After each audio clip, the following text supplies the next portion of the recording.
저는 병원 대기실에 앉아 있었습니다. 그때 휴대폰으로 온 문자 메시지 하나가 제 심장을 멎게 만들었습니다.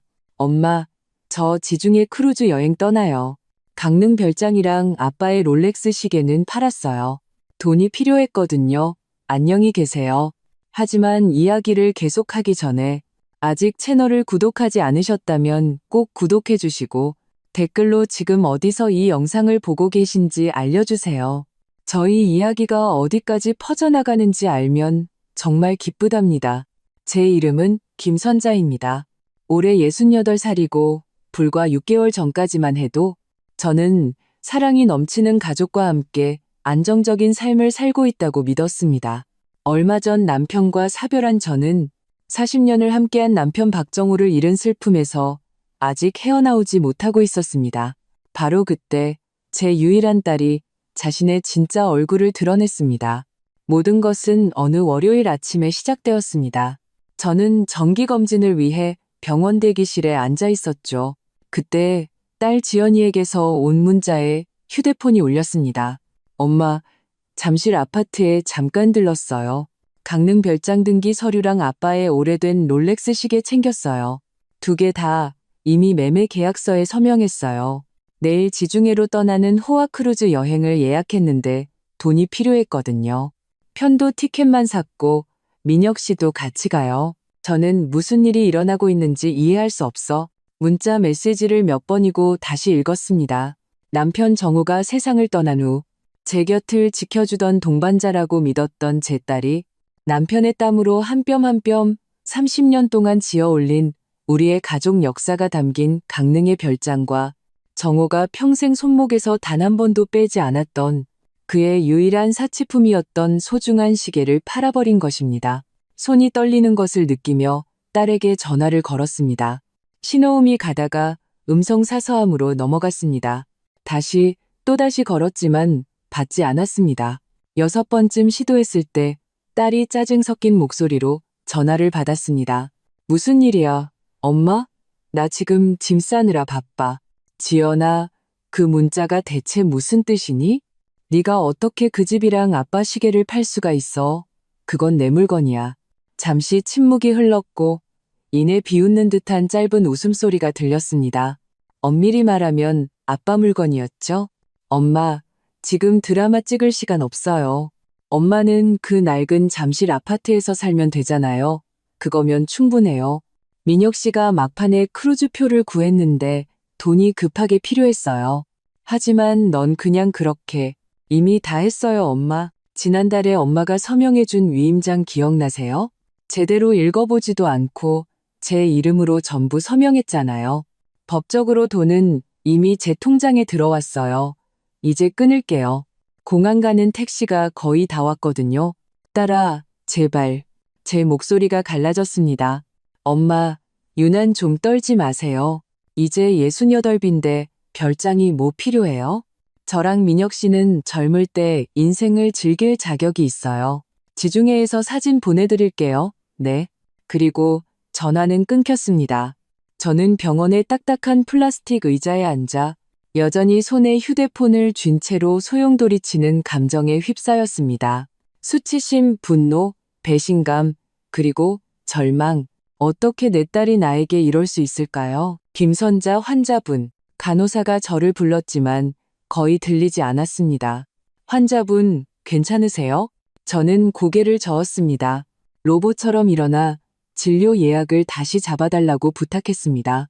그 순간에는 도저히 검진을 받을 정신 상태가 아니었습니다. 집으로 돌아가서 무슨 일이 일어난 건지 파악해야 했습니다.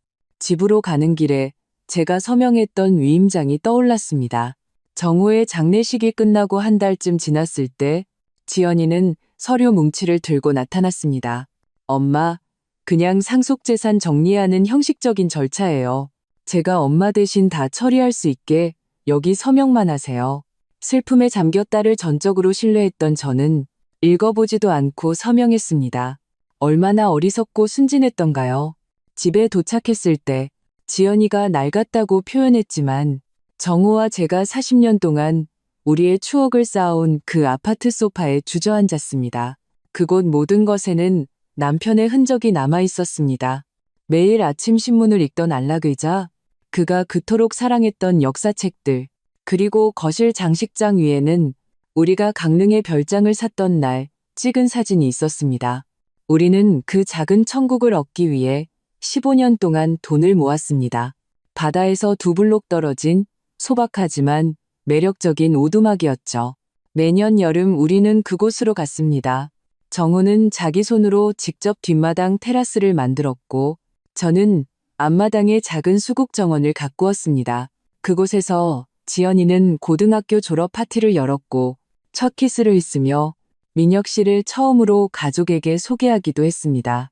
그리고 이제 그 모든 것이 문자 메시지 하나로 사라져버렸습니다.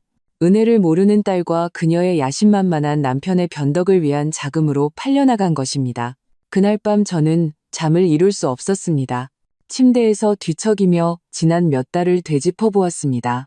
정우가 죽은 후 지연이가 얼마나 살갑게 굴었는지 일주일에 3번씩이나 저를 찾아와 정우가 남긴 서류, 은행 계좌, 재산에 대해 항상 물어보던 모습이 떠올랐습니다. 이제 모든 것이 이해가 되었습니다. 그건 걱정이 아니라 관심이었습니다.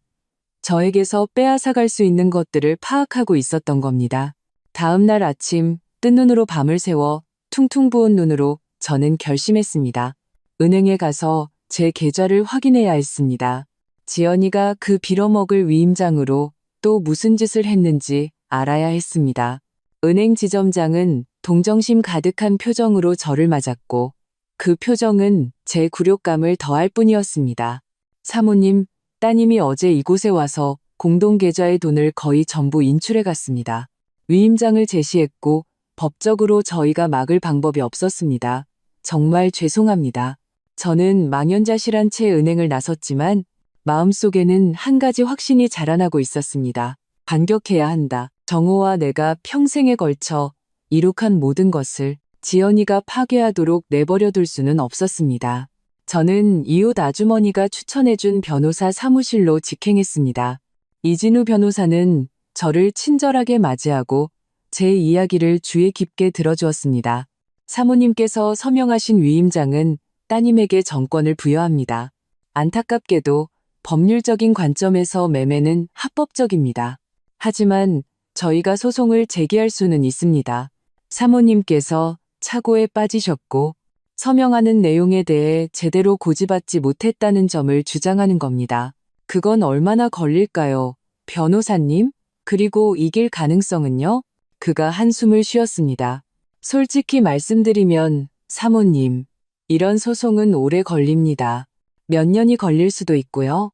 그리고 상대가 낯선 사람이 아닌 따님이기 때문에 악의를 증명하기가 더 어렵습니다. 변호사 사무실을 나서며 저는 제 나이 68배 무게를 느꼈습니다. 가족에게 헌신하고 지연이를 사랑으로 키우고 정호의 곁에서 평생을 살아온 세월, 그리고 이제 노년에 평안해야 할 시기에 저는 유일한 딸에게 배신당하고 모든 것을 도둑맞고 버려졌습니다. 천천히 집으로 걸어 돌아오는 길에 이상한 일이 일어났습니다. 절망에 빠지는 대신 차가운 평온함이 저를 사로잡았습니다. 저에게 그런 결단력이 있는 줄은 몰랐습니다. 정호는 항상 제가 생각하는 것보다 훨씬 강한 사람이라고 말했었죠. 어쩌면 그가 옳았다는 것을 증명할 때가 온 것인지도 모릅니다. 집에 도착하자마자 저는 곧장 우리 침실로 갔습니다. 옷장을 열고 모든 상자와 서랍을 뒤지기 시작했습니다. 정호는 꼼꼼하고 체계적인 사람이었습니다. 만약 저를 도울 만한 것이 있다면 어딘가에 보관되어 있을 것이었습니다. 바로 그때 기억이 떠올랐습니다. 그가 세상을 떠나기 사흘 전, 정호는 저에게 갈색 서류 봉투 하나를 건넸습니다. 이거 당신 보석함에 넣어도 선자씨, 언젠가 필요하게 되면 거기에 있을 거야. 하지만 절대 그럴 일이 없기를 바라. 그 당시 급격히 악화되는 그의 건강 상태에 정신이 없었던 저는 별다른 질문 없이 봉투를 넣어두었습니다. 그리고 그의 갑작스러운 죽음의 충격으로 그것을 까맣게 잊고 있었습니다. 저는 보석함으로 달려갔습니다. 지연이가 미처 발견하지 못한 것 같았습니다. 그곳 깊숙한 곳, 제가 거의 사용하지 않는 목걸이와 귀걸이 아래 누렇게 변한 봉투가 있었습니다. 봉투를 열 때 제 손이 떨렸습니다. 안에는 서류들과 정호의 손으로 쓴 편지가 들어 있었습니다. 첫 줄부터 제 심장이 뛰기 시작했습니다. 나의 사랑하는 선자에게 만약 당신이 이 편지를 읽고 있다면 무언가 잘못되었다는 뜻이겠지. 하지만 걱정하지 마. 나는 언젠가 이런 날이 올 수도 있다는 걸 항상 알고 있었고 당신을 지키기 위해 준비해뒀어. 저는 침대 가장자리에 앉아 손에 든 봉투의 무게를 느꼈습니다. 정호의 글씨, 그 힘있고 뚜렷한 필체가 종이 위에서 뛰어올라 제 심장에 곧장와 닿는 것 같았습니다. 저는 계속해서 읽어내려갔습니다. 한 단어 한 단어가 제가 결코 알지 못했던 남편의 한 단면을 드러내고 있었습니다. 선자 씨, 우리가 함께한 43년 동안 나는 많은 것을 배웠어. 그중 가장 중요한 건 항상 플랜 B를 가지고 있어야 한다는 거야. 모두가 나를 보수적인 은행 지점장으로만 볼 때 나는 조용히 당신을 위한 안전장치를 만들고 있었지. 우리 딸 지연이는 항상 돈과 물질적인 것에 대한 집착을 보여서 나를 걱정하게 했어. 그래서 나는 특정 투자들은 비밀로 유지했지. 심장이 빠르게 뛰었습니다. 항상 저에게 모든 것을 투명하게 공개했던 정호가 비밀을 간직하고 있었다니. 하지만 그것은 저를 보호하려는 고귀한 이유 때문이었습니다. 강릉 별장과 모두가 아는 재산들은 빙산의 일각일 뿐이야. 수년에 걸쳐 나는 강남 중심가에 상가 건물 3채를 사들였어. 모두 견실한 회사의 임대 중이지. 우량 기업의 주식에도 투자했고 당신 명의로 다른 은행 2곳의 계좌를 개설해뒀어. 비밀번호는 나만 알고 있지만 말이야. 이 모든 것은 이 편지에 첨부된 서류에 기록되어 있어. 저는 서류들을 훑어보며 그가 말한 모든 것을 확인했습니다. 등기부등본, 은행 잔고 증명서, 임대차 계약서. 제가 상상도 못했던 재산이었습니다. 가장 중요한 것은 그 건물 중 하나가 바로 지연이와 민혁군이 살고 있는 바로 그 오피스텔 건물이라는 거야. 그래, 내 사랑. 우리가 바로 그들이 자기 능력으로 얻었다고 그토록 자랑하는 그 고급 오피스텔의 실제 소유주야. 민혁군은 자기 장인이 건물주라는 사실을 전혀 몰랐지. 저는 잠시 읽기를 멈춰야 했습니다. 너무나 충격적인 사실이었습니다. 정호가 우리 딸이 사는 건물을 샀다고? 왜? 그들이 그곳으로 이사하기로 결정했을 때 유령 회사를 통해 그 건물을 샀어. 나는 민혁군을 너무 잘 알았지. 그의 오만함, 고위험 투자에 대한 거짓말들, 그가 우리 딸에게 어떻게 부정적인 영향을 미치는지, 그 애가 민혁군 옆에서 어떻게 변해가는지를 지켜봤어. 이것이 당신에게 주는 나의 마지막 선물이야, 선자씨. 선택의 힘이지. 지금 모든 것을 밝히고 통제권을 되찾을 수도 있고, 아니면 기다리면서 우리 딸의 배은망덕함이 어디까지 가는지 지켜볼 수도 있어. 결정은 당신의 몫이야. 편지는 계좌에 접근하는 방법, 신뢰할 수 있는 변호사 연락처에 대한 상세한 지침과 함께 눈물 속에서도 저를 미소 짓게 만든 마지막 문장으로 끝을 맺었습니다. 내가 항상 하던 말 기억하지? 당신은 당신이 생각하는 것보다 훨씬 강해, 내 사랑, 훨씬 더. 저는 그 서류들을 분석하며 몇 시간을 보냈습니다. 가장 보수적으로 계산해도 저는 지연이가 훔쳐간 강릉별장과 예금보다 최소 5배는 더 가치 있는 재산을 소유하고 있었습니다. 저는 버림받은 무기력한 미망인이 아니었습니다. 저는 부유한 여성이었습니다. 그날 밤 저는 정호가 떠난 이후 처음으로 평온한 잠을 잤습니다. 다음 날 저는 정호가 좋아하던 단정하면서도 우아한 원피스를 골라 입고 편지에 적혀있던 윤태식 변호사의 법률사무소로 향했습니다.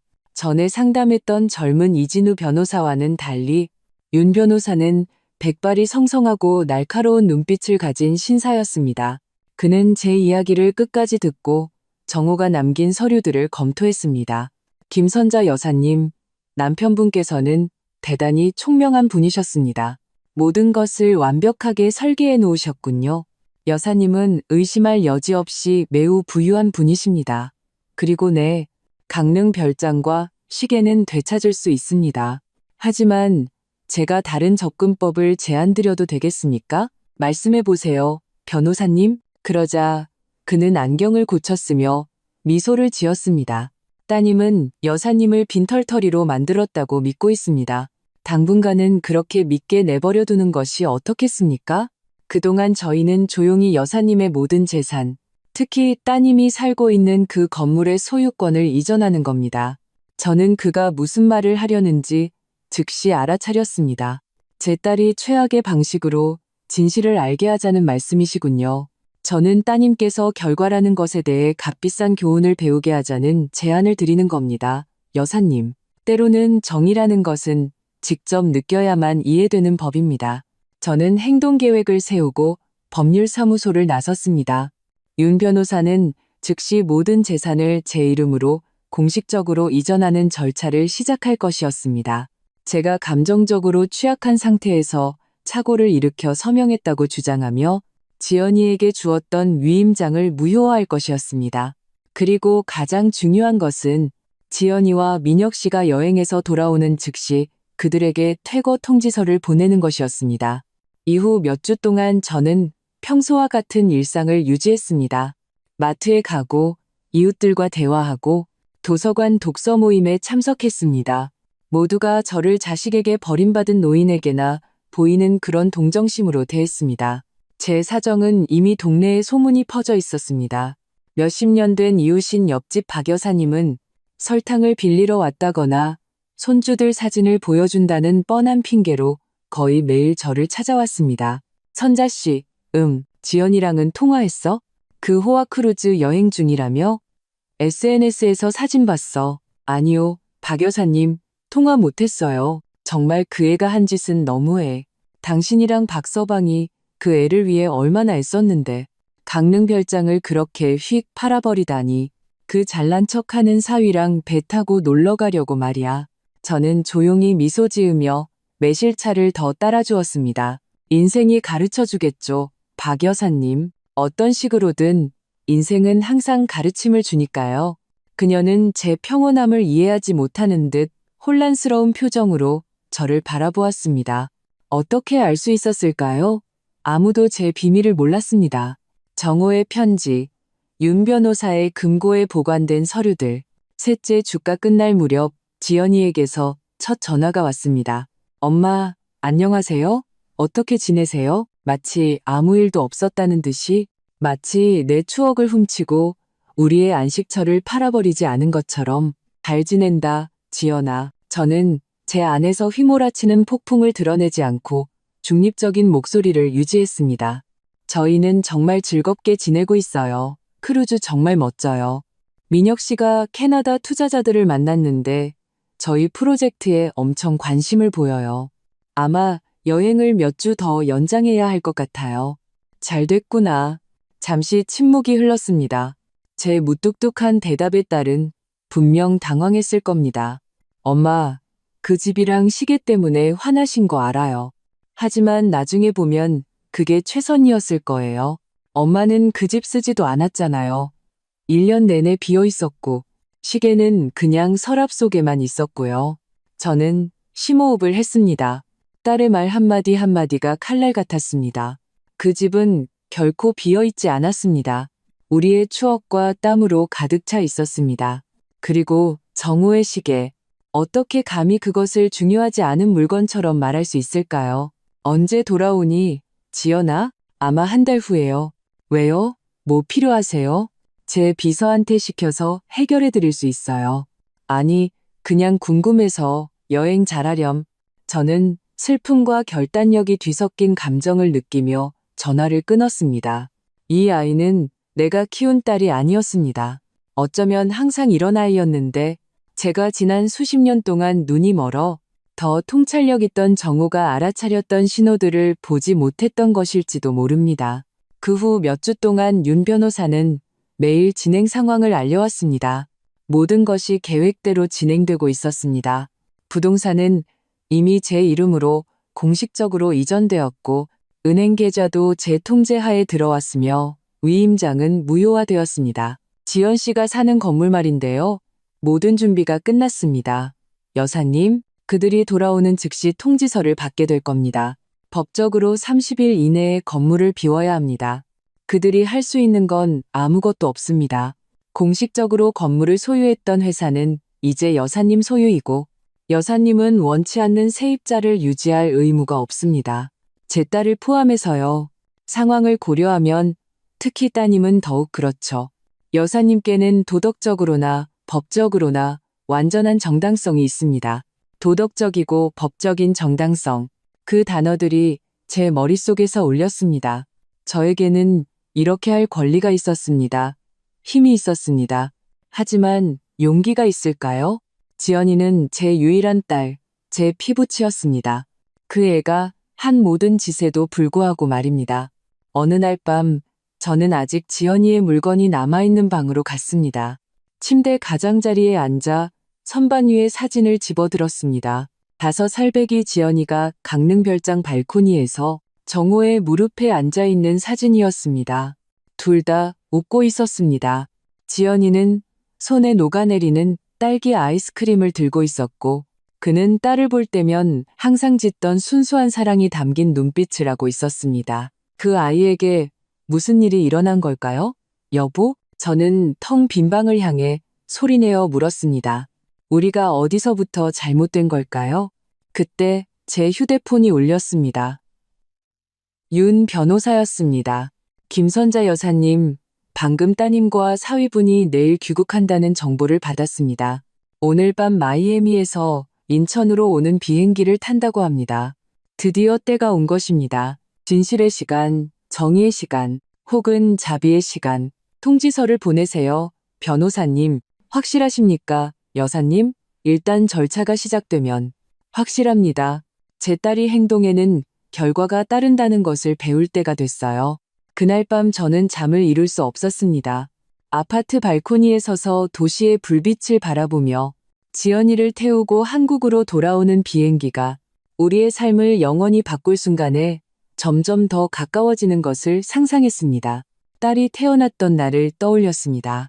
정호가 처음으로 딸을 안고 울며 세상 최고의 아빠가 되겠다고 맹세했던 모습, 우리가 딸에게 줄 수 있는 모든 것을 주기 위해 얼마나 애썼는지. 그때 우리는 부자가 아니었습니다. 정호의 비밀 재산은 훨씬 나중에 생긴 것이었죠. 우리는 소박한 꿈과 확고한 가치관을 가진 중산층 가정이었습니다. 혹은 그렇게 믿었습니다. 아침 9시쯤 윤 변호사에게서 문자가 왔습니다. 통지서가 아파트에 전달되었습니다. 경비원이 부부가 1시간 전에 도착한 것을 확인했습니다. 심장이 빠르게 뛰었습니다. 이제 시간 문제였습니다. 커피를 내리고 버림받은 미망인이 아니라 사업가처럼 옷을 차려입고 기다렸습니다. 지연이가 분노하고 혼란스러워하며 올 것을 알았습니다. 그리고 그녀는 왔습니다. 초인종은 11시 37분에 울렸습니다. 문을 열자 여행으로 인한 깊은 다크서클과 헝클어진 머리를 한 제 딸이 손에 구겨진 종이를 들고 서 있었습니다. 그녀 뒤에는 민혁 씨도 똑같이 지치고 분노한 표정이었습니다. 이게 무슨 뜻이에요? 그녀가 제 가슴팍으로 퇴거 통지서를 밀쳤습니다. 이게 무슨 악랄한 장난이에요? 오랜만이구나, 지연아. 심장이 뛰는 와중에도 저는 평정을 유지했습니다. 너희에게도 좋은 아침이길 바란다. 들어오렴. 어른답게 이야기 좀 하자.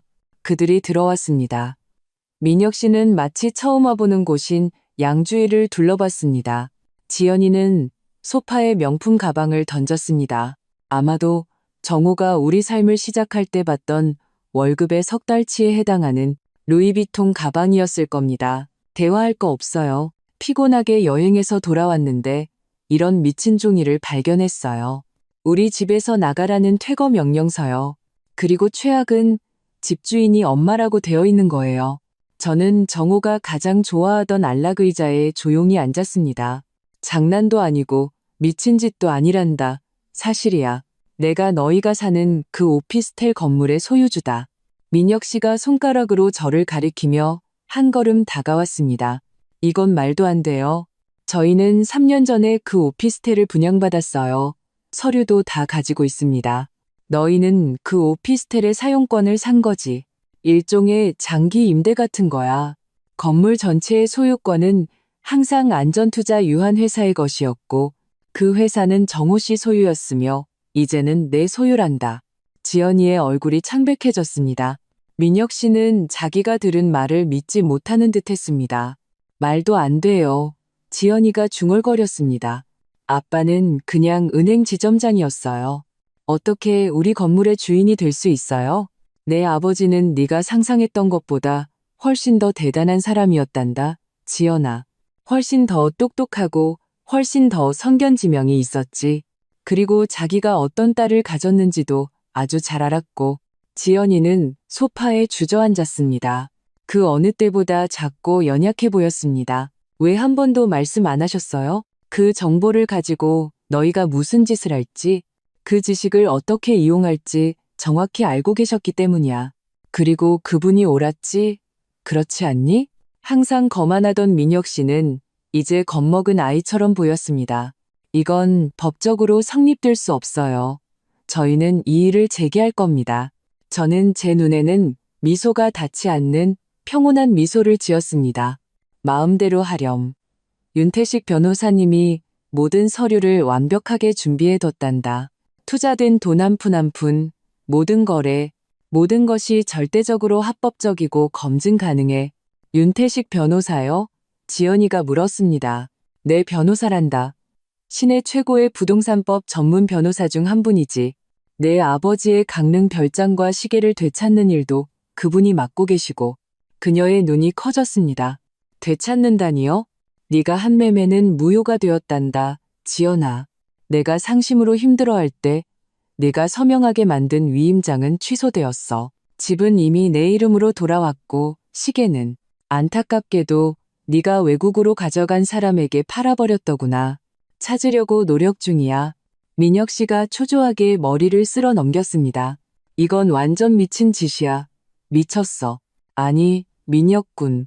미친 짓은 너희가 한 짓이지. 늙은 미망인에게서 그녀가 가졌다고 생각했던 얼마 안 되는 것들을 훔친 것. 그게 바로 미친 짓이고 잔인한 짓이야. 지연이가 울기 시작했지만 저는 동요하지 않았습니다. 저는 그 눈물을 전에도 본 적이 있었습니다. 새 차를 원할 때, 첫 여자친구와 싸웠을 때, 민혁 씨의 기다릴 수 없는 투자를 위해 돈이 필요했을 때, 편의를 위한 눈물이었습니다. 엄마, 죄송해요. 실수였어요. 저희가 너무 절박했어요. 민혁 씨가 크루즈에서 사업상 아주 중요한 기회가 있었거든요. 우리 인생을 바꿀 수 있는 투자자들을 만날 기회요. 그래서 그건 어떻게 됐니? 그 대단한 사업은 잘 풀렸어? 저는 민혁 씨의 패배한 표정에서 답을 알면서도 물었습니다. 저희가 기대했던 것과는 좀 달랐어요. 그가 제 눈을 피하며 중얼거렸습니다. 항상 그렇지, 안 그래, 민혁군? 대단한 사업, 놓칠 수 없는 기회, 고위험 투자. 정호 씨가 너에게 몇 번이나 경고하려고 했었지. 잠깐만요. 지연이가 뭔가 생각이 난 듯 말을 가로막았습니다.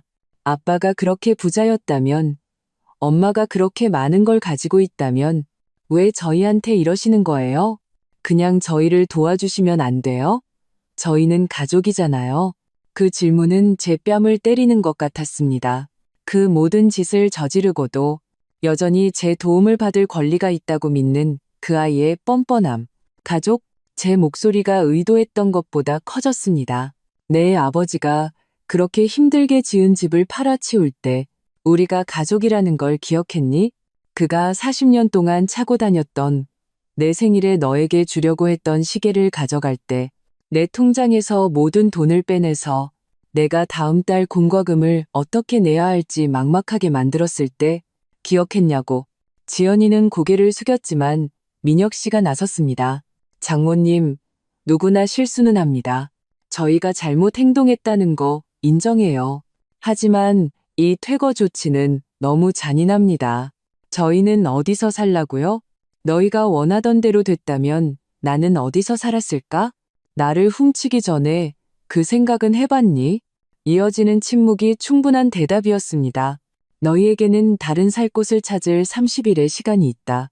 그리고 지연아, 만약 내 결정에 이의를 제기하고 싶다면 마음대로 하렴. 하지만 우리가 법정에서 싸우는 동안 나 역시 내 유언장을 다시 검토할 수 있다는 걸 알아두렴. 현재 너는 내 유일한 상속인이지만 그건 바뀔 수 있어. 저는 그들의 눈에서 절망이 커지는 것을 보았습니다. 지연이는 항상 현실적이고 야심찼습니다. 암묵적인 위협은 분명했습니다. 저와 싸운다면 미래에 더 많은 것을 잃을 수도 있다는 것.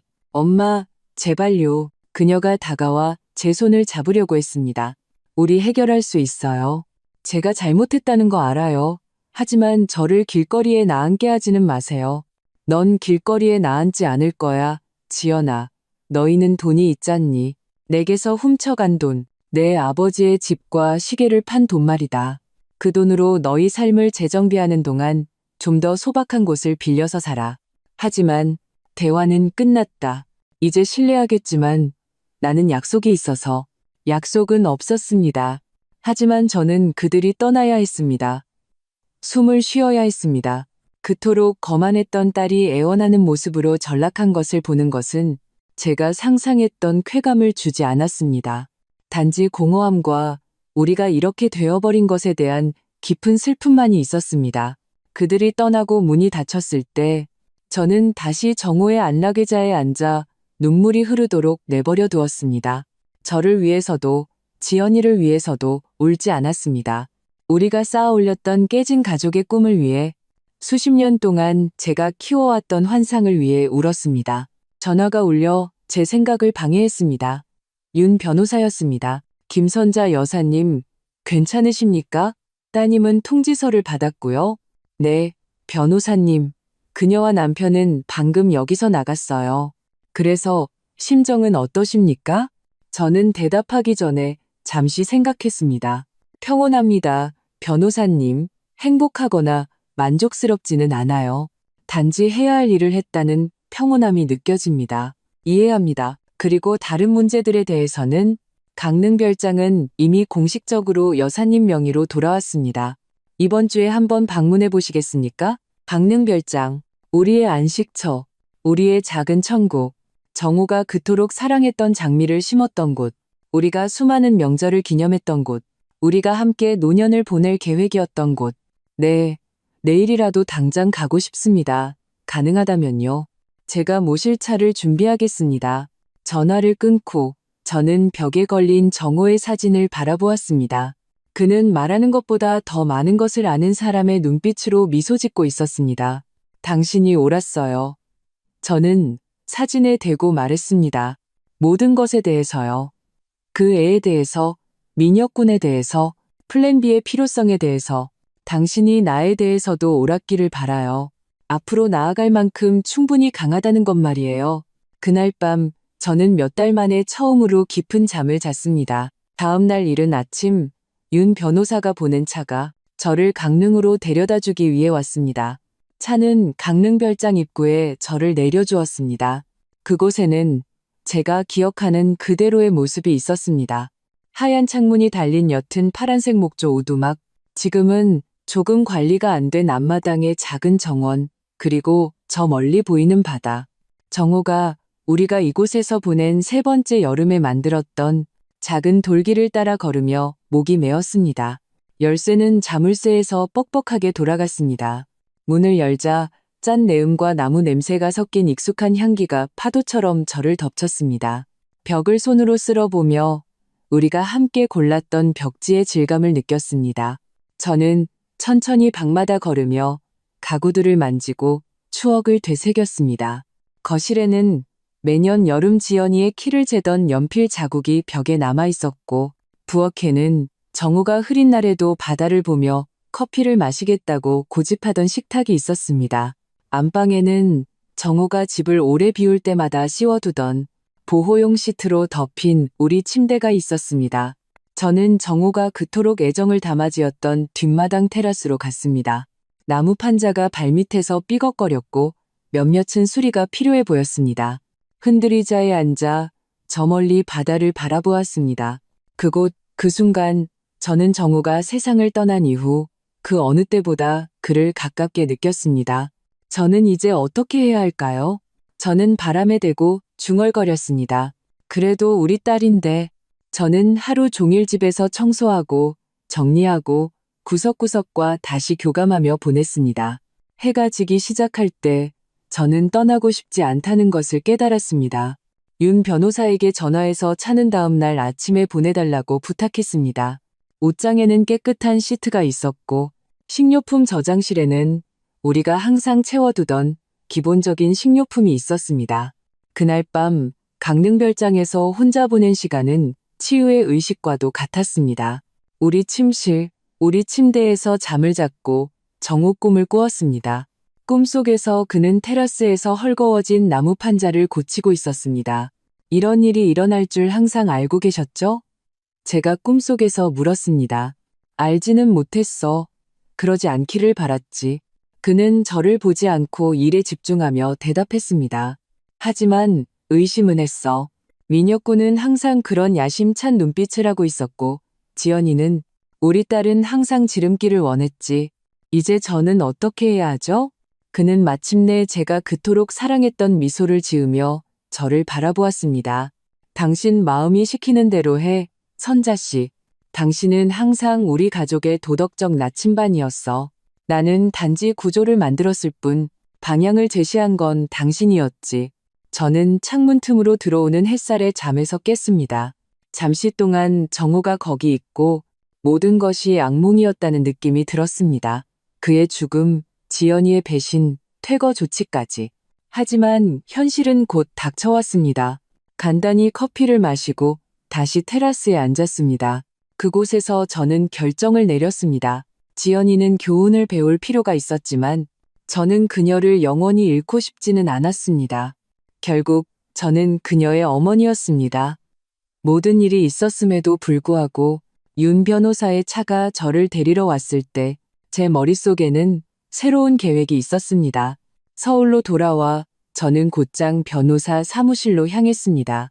그는 평소와 같은 전문적인 태도로 저를 맞았지만 제 단호한 표정에 호기심을 느끼는 듯했습니다. 윤 변호사님, 저희 계획에 몇 가지 수정을 하고 싶습니다. 그는 제 쪽으로 몸을 기울이며 주의 깊게 저를 바라보았습니다. 어떤 종류의 수정 말씀이십니까, 여사님? 퇴거 조치는 계속 진행하고 싶습니다. 하지만 지연이와 민혁 군에게 대안을 제시하고 싶어요. 어떤 대안 말입니까? 제가 소유한 다른 건물 중 하나에 있는 더 작은 아파트를 제공할 겁니다. 호화롭지도 않고 편의시설도 없는 단정하지만 소박한 곳으로요. 그리고 조건이 있습니다. 그는 흥미를 보이며 앞으로 몸을 숙였습니다. 어떤 조건입니까? 민혁 군은 진짜 직업을 구해야 합니다. 그런 투자나 사업 기회 같은 게 아니라요. 고정된 월급이 있는 정직한 직업 말입니다.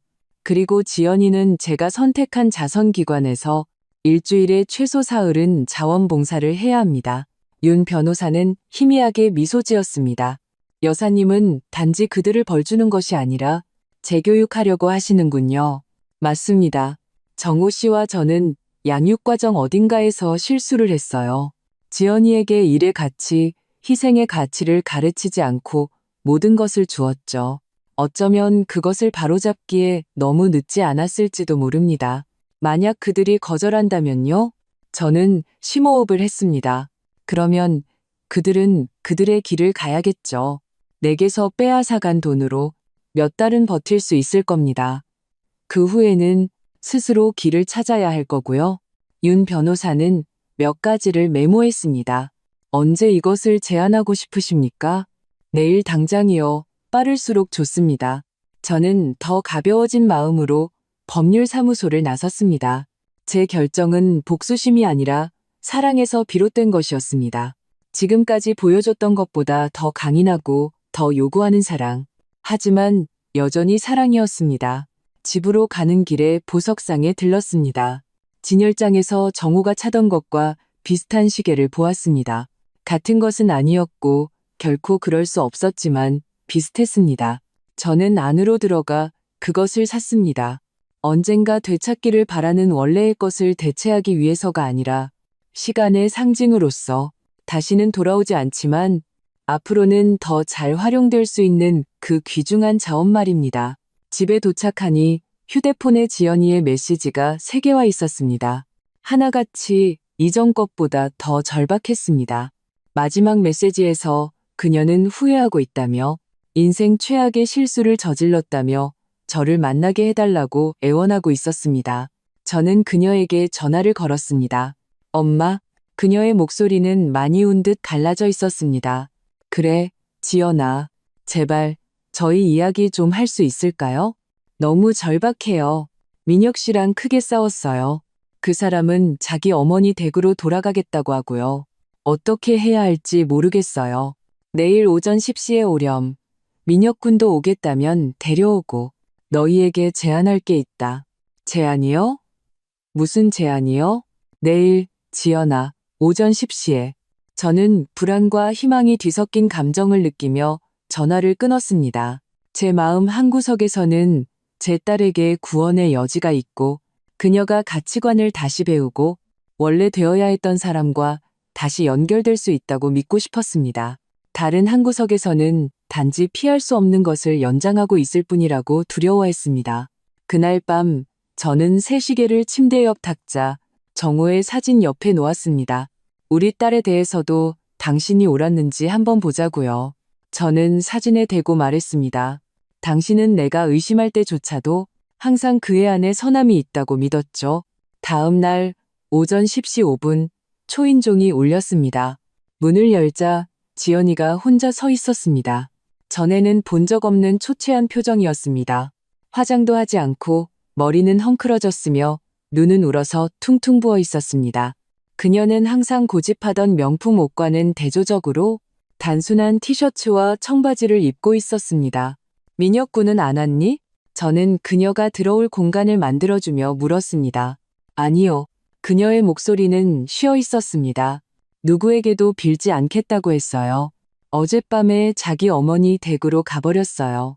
지연이는 소파에 앉았습니다. 더 작고 연약해 보였습니다. 잠시 동안 저는 다쳤을 때 제품으로 달려오던 어린아이가 보였습니다. 저는 그 이미지를 떨쳐내며 고개를 저었습니다. 지금 감정에 휩쓸려서는 안 됐습니다. 제안에 대해 말씀하셨죠. 그녀가 망설이며 말했습니다. 저는 그녀 맞은편 안락의자에 앉았습니다. 그래. 하지만 그 전에 몇 가지 이해하고 싶은 게 있다. 뭐려? 왜 그랬니? 지연아, 왜 나한테 이런 짓을 했어? 나는 네 엄마고 항상 내가 줄 수 있는 모든 걸 줬는데 그녀는 고개를 숙이고 초조하게 손을 만지작거렸습니다. 설명할 수가 없어요, 엄마. 모든 게 조금씩 그렇게 됐어요. 민혁 씨가 중요한 투자를 위해 돈이 필요하다고? 잠깐만 쓰는 거라고. 나중에 엄마한테 다 갚을 거라고 했어요. 그리고 넌 그 말을 믿고 싶었어요. 그 사람은 항상 설득력이 있었어요. 우리가 처음 만났을 때부터 그는 저에게 그런 호화로운 삶, 기회들을 보여줬어요. 저는 그냥 휩쓸렸어요. 강릉별장이랑 내 아버지 시계는? 그렇게 감정적인 가치가 있는 것들을 어떻게 팔 수 있었니? 그때 눈물 한 방울이 그녀의 얼굴을 타고 흘러내렸습니다.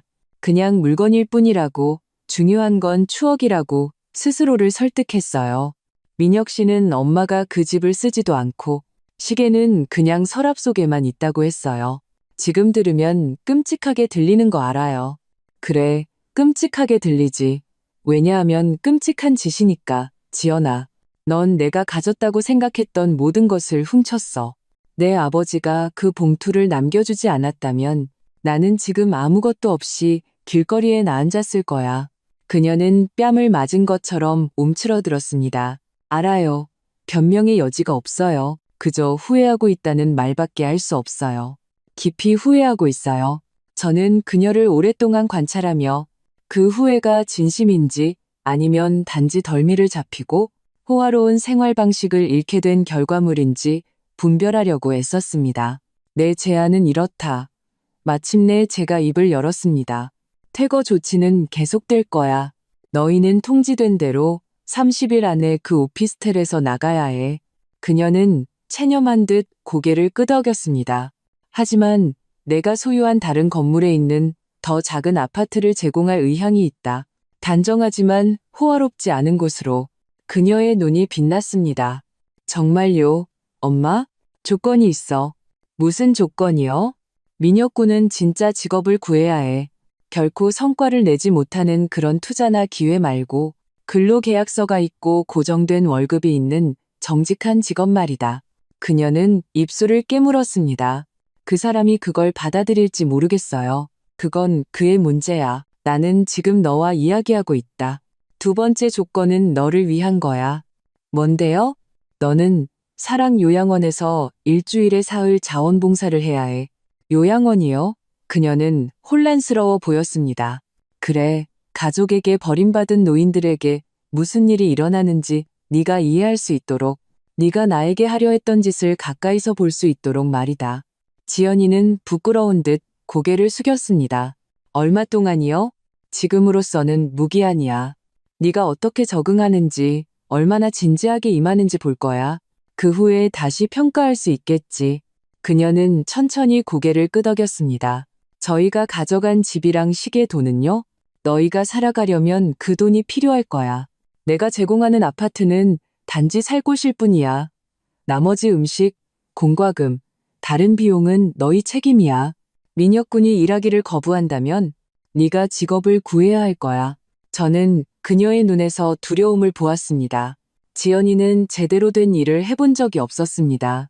항상 정호가 주는 용돈으로, 그 후에는 친구나 가족에게서 빌린 돈으로, 의심스러운 계획을 벌이던 민혁 씨의 돈으로 살아왔습니다. 만약 민혁 씨가 그 조건들을 원하지 않는다면요? 그러면 네가 결정해야 해, 지연아. 네 남편이냐, 아니면 네 구원이냐. 그녀는 침을 삼켰습니다. 조금 생각해봐도 될까요? 물론이지. 주말까지 답을 주렴. 그녀가 떠나기 위해 일어섰을 때 세상의 무게를 어깨에 짊어진 듯 보였습니다. 문 앞에서 그녀가 저를 향해 돌아섰습니다. 엄마, 아빠 시계 말인데요. 민혁 씨가 크루즈에서 만난 미국인 수집가에게 팔았어요.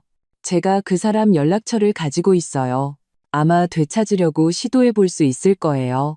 말해줘서 고맙다. 저는 제가 알던 딸의 작은 불꽃을 보며 대답했습니다. 지연이가 떠난 후 저는 윤 변호사에게 전화해서 우리의 대화를 설명했습니다. 그는 제 접근 방식에 동의했지만 만약 그녀가 조건을 수락할 경우 모든 것을 서면으로 작성해야 한다고 경고했습니다. 그리고 김 여사님, 비관적으로 들리고 싶지는 않지만 그녀가 받아들이지 않거나 받아들인 후에 합의를 이행하지 않을 가능성에도 대비하십시오. 준비되어 있습니다. 변호사님, 이제 제 딸에 대한 환상은 없습니다. 오직 희망만이 있을 뿐입니다. 다음 며칠은 긴장된 기다림의 연속이었습니다. 지연이에게서는 소식이 없었고 저는 놀라지 않았습니다. 아마 민혁 씨를 설득하려고 애쓰고 있거나 아니면 다른 선택지를 고려하고 있을 터였습니다. 마음을 다른 곳으로 돌리기 위해 저는 강릉별장의 보수 공사를 계획하는 데 몰두했습니다. 테라스는 긴급한 수리가 필요했고 지붕에는 헐거워진 기와가 몇 장 있었으며 앞마당 정원은 방치되어 있었습니다. 전문업체를 고용했고 공사 시작을 직접 감독하기 위해 직접 갔습니다. 인부들이 필요한 것을 평가하는 동안 저는 해변을 걸었습니다. 비수기의 월요일 아침이라 해변은 거의 텅 비어 있었습니다. 저는 다리가 버틸 수 있을 때까지 걸으며 발밑에 부드러운 모래와 얼굴에와 닿는 짠 바람을 느꼈습니다. 어느 순간 저는 미소 짓고 있다는 것을 깨달았습니다. 마음속에서 우러나오는 진정한 미소였습니다. 정호가 세상을 떠난 이후 처음이었습니다. 어쩌면 40년의 동반자 없이도 제 삶을 재건하는 것이 가능할지도 모릅니다. 어쩌면 저를 위해 좋은 일들이 예비되어 있을지도 모릅니다. 그리고 어쩌면, 아주 어쩌면 제 딸이 그 새로운 단계의 일부가 될 수도 있을 겁니다. 수요일에 지연이에게서 전화가 왔습니다. 엄마 제안을 받아들이기로 결정했어요. 민혁군은 잠시 침묵이 흘렀습니다. 그 사람은 아무것도 원하지 않아요.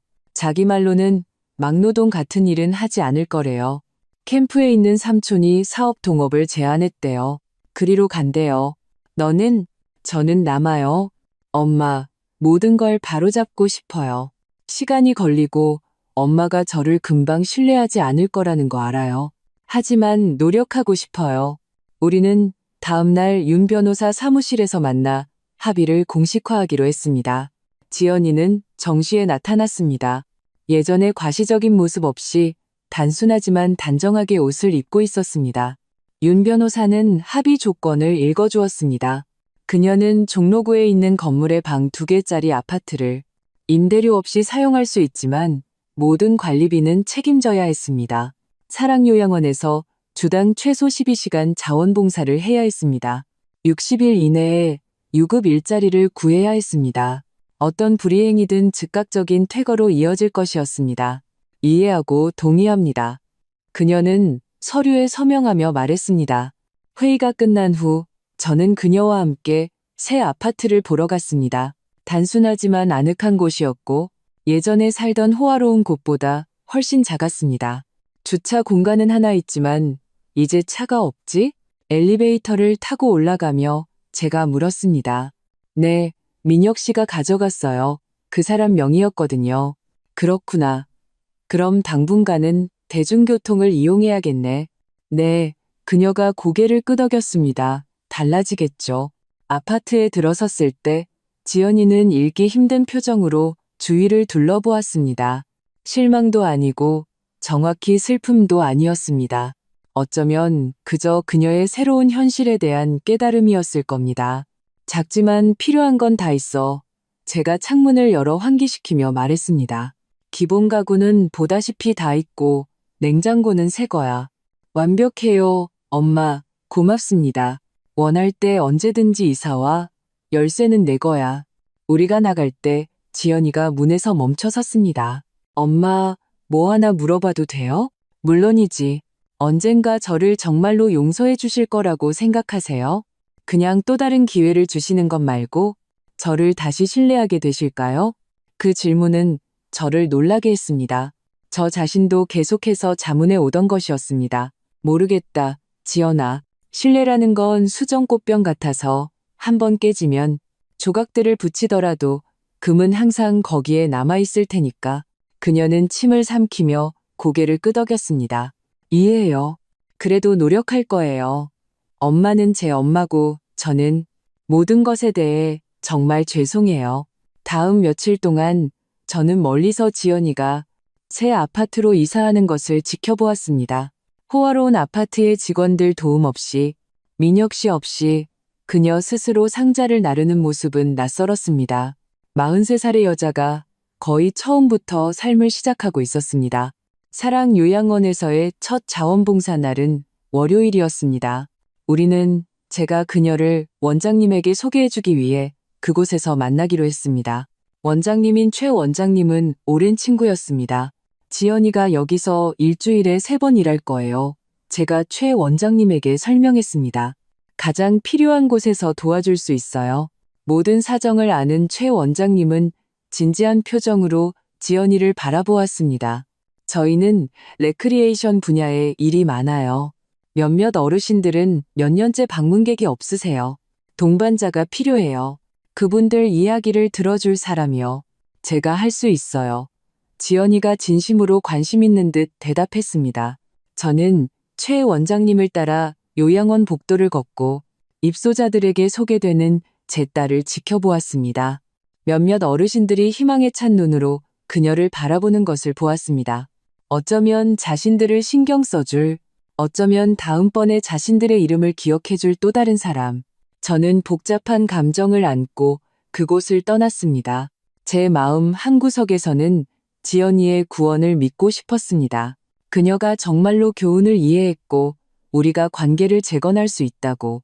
다른 한구석에서는 회의적인 채로 그녀가 규칙과 단순한 삶, 무급 노동에 지치는 순간을 기다리고 있었습니다. 한 달쯤 지난 어느 날 오후 최 원장님에게서 전화가 왔습니다. 선자 씨, 지연이 씨에 대해 할 말이 있어서요. 심장이 뛰었습니다. 문제가 생겼나? 포기했나? 무슨 일이에요? 원장님, 김어르신 있잖아요. 알츠하이머 앓고 계셔서 거의 말씀이 없으신 분. 어제 발작을 일으키셨어요. 소리를 지르고 몸부림을 치셨죠. 간호사들이 진정시킬 수가 없었어요. 누가 그분을 진정시켰는지 아세요? 지연이 씨예요. 어떻게요? 그녀는 그냥 그분 옆에 앉아서 손을 잡아주고 아주 작은 소리로 자장가를 불러주기 시작했어요. 몇 분 만에 그분은 평온해졌어요. 나중에 알고 보니 그 노래가 어르신이 어렸을 때 어머니가 불러주시던 노래와 같았대요. 어르신이 몇 주 전에 정신이 맑을 때 지연이 씨에게 그 얘기를 했었고 그녀가 그걸 기억했던 거죠. 저는 정보를 처리하며 조용히 있었습니다. 선자 씨, 두 분 사이에 무슨 일이 있었는지 모르고 계속 알고 싶지도 않아요. 하지만 한 가지는 말씀드려야겠어요. 따님은 어르신들을 다루는 재능이 있어요. 그녀는 진심으로 듣고 진심으로 걱정해요. 전화를 끊고 저는 이제 막 나타나고 있는 제가 거의 알지 못하는 또 다른 지연이에 대해 생각했습니다. 알츠하이머를 앓는 노인의 어린 시절에 대한 세부 사항을 기억하고 발작을 진정시키기 위해 자장가를 부르고 일주일에 하루는 자발적으로 추가 근무를 하는 지연이 저는 그녀의 새 아파트로 찾아가기로 결심했습니다. 그녀가 비상용으로 제게 열쇠를 주었지만 저는 굳이 초인종을 눌렀습니다. 문을 열었을 때 지연이는 달라 보였습니다. 단지 비싼 옷이나 정교한 화장이 없어서가 아니었습니다. 그녀의 자세, 그녀의 시선에 무언가가 있었습니다. 더 평온하고 더 중심이 잡혀 있었습니다. 엄마, 정말 좋은 놀라움이에요. 그녀는 몇 년 만에 처음으로 저를 자연스럽게 껴안았습니다. 아파트는 흠잡을 데 없이 깨끗하고 정돈되어 있었습니다. 거실 벽에는 저를 놀라게 한 것이 있었습니다. 단순한 작은 액자에 담긴 사랑 요양원 입소자들의 사진들이었습니다. 제 친구들이에요. 그녀가 제 시선을 따라가며 설명했습니다. 제가 왜 이걸 하고 있는지 상기시켜주기 위해 가까이 두는 게 중요하다고 생각했어요. 부엌에서는 기본 요리책이 조리대 위에 펼쳐져 있고 여백에 메모가 적혀 있는 것을 보았습니다. 요리 배우고 있어요. 그녀는 약간 부끄러워하며 말했습니다. 전에는 필요가 없었어요. 민혁 씨는 항상 비싼 식당에서 외식하고 싶어 했거든요. 하지만 이제는 절약해야 해요. 우리는 몇 시간 동안 이야기를 나눴습니다. 그녀는 요양원에서의 일자리를 구하려는 시도, 강릉 별장을 판 돈 중 남은 돈을 어떻게 아끼고 있는지에 대해 말해 주었습니다. 대부분은 민혁 씨와 함께 사라졌어요. 그녀가 인정했습니다. 캠프로 가기 전에 거의 다 인출해 갔어요. 삼촌과의 사업에 필요하다고 했어요. 저는 3도 채 남지 않았어요. 그것에 대해 어떻게 느끼니? 저는 진심으로 궁금해서 물었습니다. 솔직히 후련해요. 민혁 씨는 해로운 사람이었어요. 엄마, 저는 그냥 예전에는 볼 수 없었을 뿐이에요. 제가 떠나기 전에 탁자 위에 있는 것을 발견했습니다. 이름과 금액이 나란히 적힌 목록이 있는 열린 공책이었습니다. 이게 뭐니? 제가 물었습니다. 지연이는 약간 얼굴을 붉혔습니다. 배상 계획이에요. 아빠 시계랑 집값으로 엄마한테 얼마나 갚아야 할지 계산하고 있어요. 지연아, 너는 그 돈이 없잖니. 지금은 없지만 갖게 될 거예요. 할 수 있는 한 모든 돈을 모으고 있어요. 그리고 직업을 구하면 매달 일부를 떼어놓을 거예요. 저는 머리가 핑 도는 기분으로 그곳을 나왔습니다. 이 아이는 제가 알던 지연이가 아니었습니다. 어쩌면 마침내 민혁 씨의 그림자와 그들이 살던 인공적인 삶에서 벗어나 진정한 지연이가 나타나고 있는 것일지도 모릅니다. 그 후 몇 달 동안 저는 그녀의 변화를 계속 지켜보았습니다. 그녀는 의료 클리닉에서 접수원으로 일자리를 구했습니다. 소박한 월급의 단순한 일이었지만 그녀는 놀라운 열정으로 그 일을 받아들였습니다. 시작이에요. 그녀가 저에게 말했습니다. 그리고 클리닉이 사랑 요양원 근처에 있어서 자유시간에 자원봉사를 계속할 수 있어요. 집에서는 정호의 물건들을 정리하기 시작했습니다. 버리기 위해서가 아니라 제대로 보존하기 위해서였습니다. 그 정리 중에 저는 두 번째 편지를 발견했습니다. 서류 상자 깊숙한 곳에서 우리 딸이 자신의 길을 찾았을 때 열어볼 것이라고 봉투에 적혀 있었습니다. 떨리는 손으로 편지를 열었습니다. 나의 사랑하는 선자에게 만약 당신이 이 편지를 읽고 있다면 지연이가 마침내 자신의 진정한 북쪽을 찾았다는 뜻이겠지. 어떻게 그런 일이 일어났는지 얼마나 오래 걸렸는지는 모르겠어. 어쩌면 쉬웠을 수도 있고 어쩌면 고통스러운 교훈이 필요했을 수도 있지.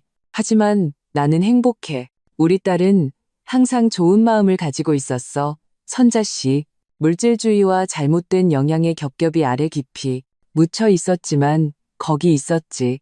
나는 가끔 그 불꽃을 보곤 했어.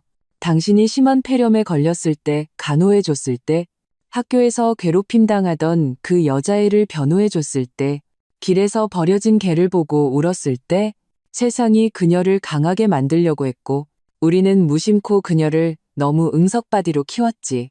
그러다 민혁군이 나타났고, 그는 물질적인 것에서만 가치를 봤어. 하지만 한 사람의 진정한 성격은 영원히 숨겨질 수 없어. 이 편지와 함께 봉투 안에는 너희 둘을 위한 마지막 선물이 있어. 등기부등본이야. 우리 강릉별장 옆에 있는 작은 땅이지. 몇 년 전에 비밀리에 사두었어.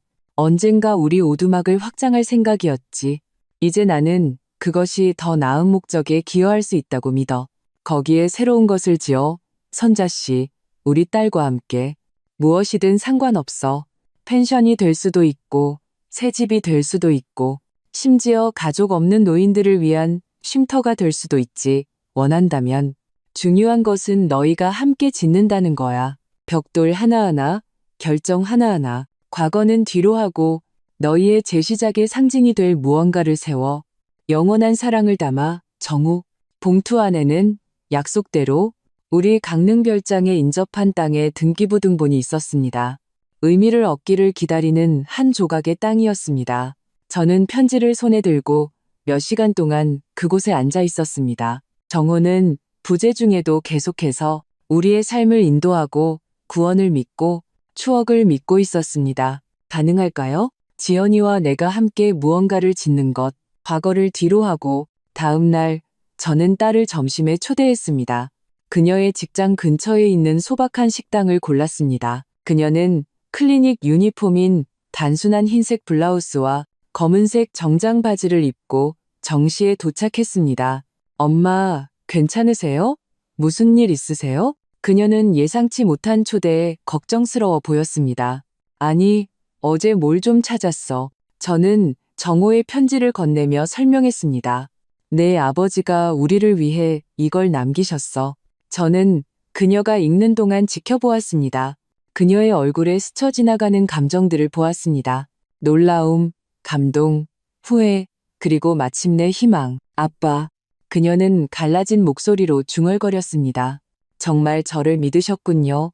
모든 걸 알고 계셨으면서도 내 아버지는 항상 나보다 사람들을 더 믿었단다. 제가 인정했습니다. 특히 너를. 그래서 그 아이디어에 대해 어떻게 생각하세요? 함께 무언가를 짓는 거요. 저는 제 딸을 바라보았습니다. 저를 훔쳤던 차가운 여자가 아니라 자신의 옛 자아의 잿더미에서 나타나고 있는 이 새로운 사람을 정직하게 일하고 버려진 노인들에게 헌신하고 자신의 실수를 바로잡으려고 노력하는 여자. 그게 바로 우리에게 필요한 거라고 생각해. 마침내 제가 대답했습니다. 우리를 하나로 묶어주고 우리가 함께 일하고 서로를 다시 신뢰하게 만들 프로젝트. 우리가 뭘 지을 수 있을까요? 모르겠어. 어쩌면 이번 주말에 함께 그 땅을 방문하는 것부터 시작할 수 있겠지. 공간을 보고 가능성을 생각해 보는 거야. 그녀의 얼굴을 밝힌 미소는 오랜 세월 전의 지연이를 떠올리게 했습니다.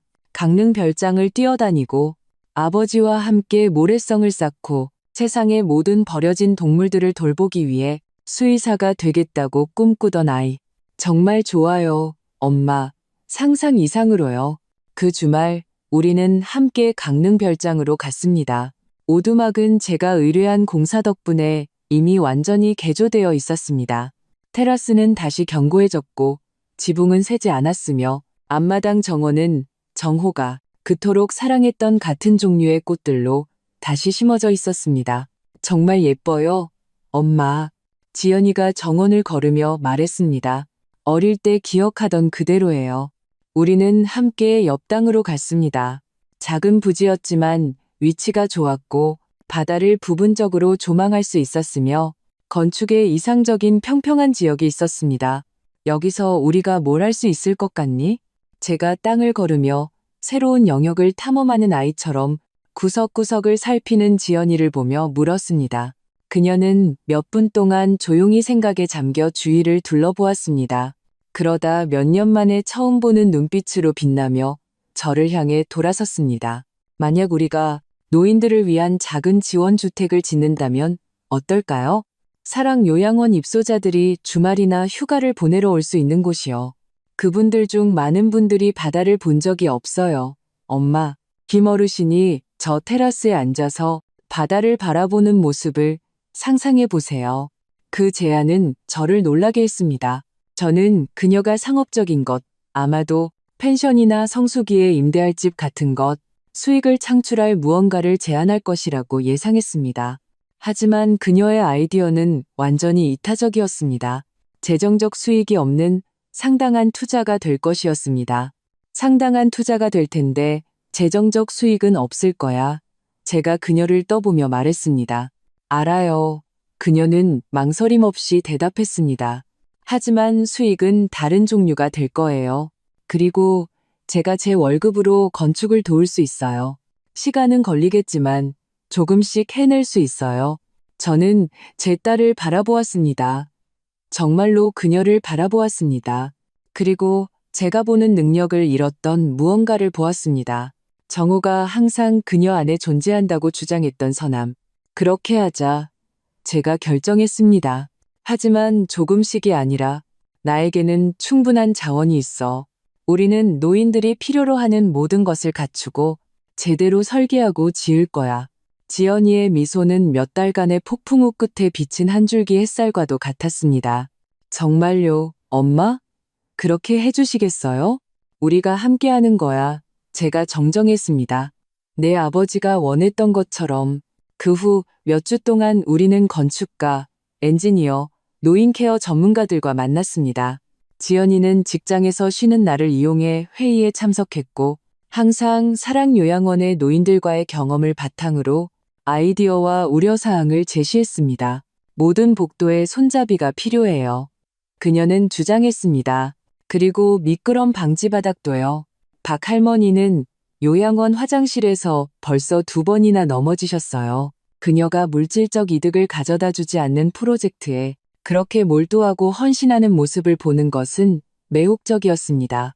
이것은 제가 결코 알지 못했던 지연이었습니다. 어쩌면 항상 거기에 있었는데 몇 년간의 왜곡된 가치관 아래 묻혀 있었던 것일지도 모릅니다. 프로젝트가 진행되면서 우리의 관계도 변해갔습니다. 천천히 상처가 아물기 시작했습니다. 완전히는 아니었죠. 어떤 흉터는 영원히 남을 것입니다. 하지만 새로운 것을 짓기에는 충분했습니다. 어느 날 오후 그녀의 아파트에서 설계도를 검토하던 중 지연이가 질문으로 저를 놀라게 했습니다. 엄마, 언젠가 저를 다시 신뢰하게 되실 거라고 생각하세요? 저는 하던 일을 멈추고 그녀를 똑바로 쳐다보았습니다. 그녀가 새 아파트로 이사 왔을 때 했던 것과 같은 질문이었습니다. 신뢰하기 시작하고 있어. 저는 솔직하게 대답했습니다. 그건 하룻밤 사이에 일어나는 일이 아니야. 지연아, 넌 우리 사이에 아주 깊은 것을 깨뜨렸어. 알아요. 그녀는 눈물을 글썽이며 고개를 끄덕였습니다. 그리고 매일 후회해요. 사랑요양원에서 이 할머니를 볼 때마다 자식들의 방문을 기다리지만 결코 오지 않는 그분을 볼 때마다 저는 제 엄마에게 거의 그 짓을 할 뻔했다고 생각해요. 하지만 넌 그러지 않았어. 제가 강조했습니다. 완전히는 아니었지. 그리고 지금 우리는 다시 세우려고 노력하고 있잖아. 저에게 또 다른 기회를 주신 엄마 덕분에요. 그리고 너에 대한 믿음을 결코 잃지 않으셨던 내 아버지 덕분이지. 그녀는 눈물 사이로 미소 지었습니다. 가끔은 아빠가 이런 일이 일어날 줄 알고 계셨던 것 같아요. 제가 다시 제 길을 찾으려면 바닥을 쳐야 한다는 것을요. 내 아버지는 항상 우리 모두보다 멀리 보셨지. 프로젝트 시작 6개월 후 작은 지원 주택이 형태를 갖추기 시작했습니다. 우리는 그것을 정호의 쉼터라고 이름 지었습니다. 떠난 후에도 계속해서 우리 가족을 하나로 묶어주는 그 남자를 기리기 위해서였습니다.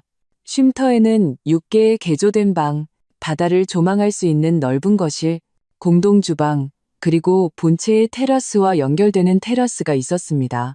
모든 것이 노인들의 편안함과 안전을 위해 최소한의 세부 사항까지 고려하여 설계되었습니다. 언제 첫 손님들을 모실 수 있을까요? 지연이가 공사 현장을 방문할 때마다 조급하게 물었습니다. 인내심을 가지렴. 제가 대답했습니다. 모든 것이 완벽하기를 바라니까.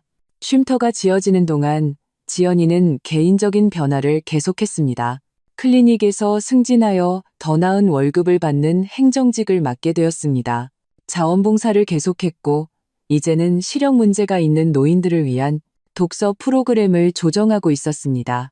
그리고 놀랍게도 간호학과 입학 시험을 준비하기 시작했습니다. 항상 보건 분야에서 일하고 싶었어요. 그녀가 저에게 털어놓았습니다. 하지만 민혁 씨는 시간 낭비라고 제가 공부하기에는 너무 나이가 많다고 했어요. 다시 시작하기에 너무 늦은 때란 없단다. 저는 그녀의 결단력에 자랑스러워하며 대답했습니다. 사랑 요양원을 방문했을 때 최 원장님이 저를 따로 불렀습니다. 선자 씨, 과거에 당신과 지연이 씨 사이에 무슨 일이 있었는지 모르고 계속 알고 싶지도 않아요. 하지만 한 가지는 말씀드려야겠어요. 따님이 여기서 생명을 구했어요. 무슨 말씀이세요? 물론 문자 그대로는 아니지만 그녀가 일하는 그 병동에 어르신들은 우울해 있었어요. 많은 분들이 식사를 거부하고 약 복용을 거부했죠. 지연이 씨가 독서 프로그램과 기억력 활동을 시작한 이후로 모든 것이 바뀌었어요. 이제 그분들에게는 목적이 생겼어요. 그분들은 그녀를 기다려요. 저는 가슴이 벅차오르는 것을 느끼며 그곳을 떠났습니다. 지연이는 단지 의무를 이행하거나 빚을 갚고 있는 것이 아니었습니다. 그녀는 진정한 소명을 찾은 것이었습니다. 정호의 쉼터가 마침내 완공되었을 때 우리는 작은 개소식을 열었습니다. 공간을 즐길 첫 6명의 노인들을 초대했습니다. 모두 사랑요양원 출신으로 지연이와 최 원장님이 선정한 분들이었습니다. 그 중에는 지연이가 자장가를 불러 진정시켰던 알츠하이머를 앓는 김어르신도 있었습니다. 그날은 상태가 좋았고 정신이 맑았으며 지연이가 머물 방을 보여주는 동안 그녀의 손을 꼭 잡고 있었습니다. 고급 호텔 같아요. 그는 바다 전망에 감탄하며 반복했습니다.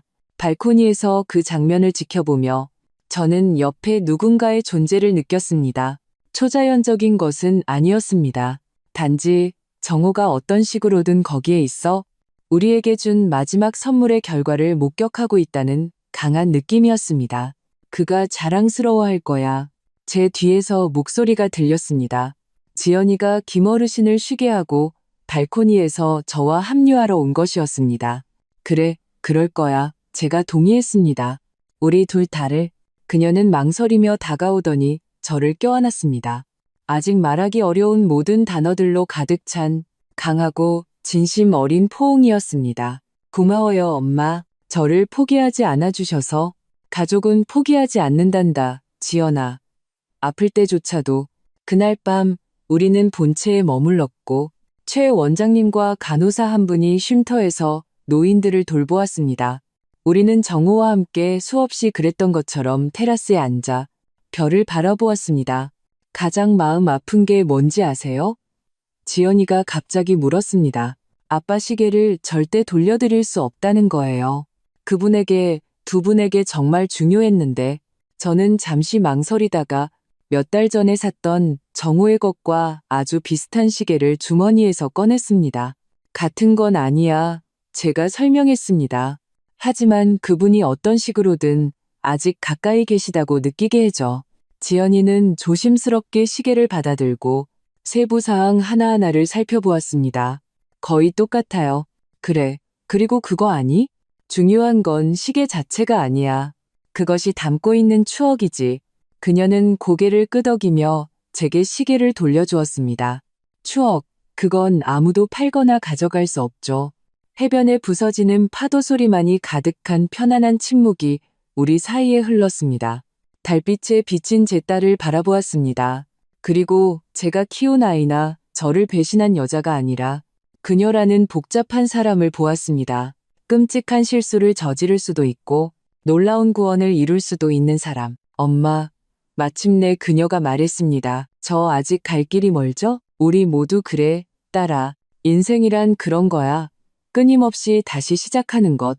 정오의 쉼터개소 후 1년이 지났습니다. 노인들을 위한 작은 지원주택으로 시작된 것이 목적면에서 확장되었습니다.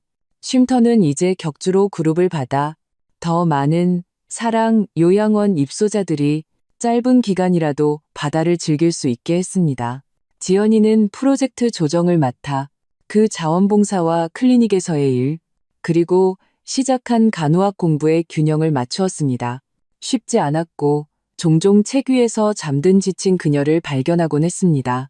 하지만 돈으로는 결코 살 수 없는 만족감이 그녀의 눈에 있었습니다. 저 또한 새로운 목적을 찾았습니다. 윤 변호사는 정호가 남긴 자원의 일부를 사용하여 저소득층 노인 지원에 초점을 맞춘 작은 재단을 만들자고 저를 설득했습니다. 박정호 기금은 의료 치료, 집을 더 안전하게 만들기 위한 개조, 그리고 심지어 60년 만에 고향인 강원도 산골을 다시 방문하는 92세 이 할머니의 여행과 같은 작은 꿈들도 지원했습니다. 어느 일요일 아침 강릉별장 발코니에서 커피를 마시던 중 지연이가 제게 봉투를 건넸습니다.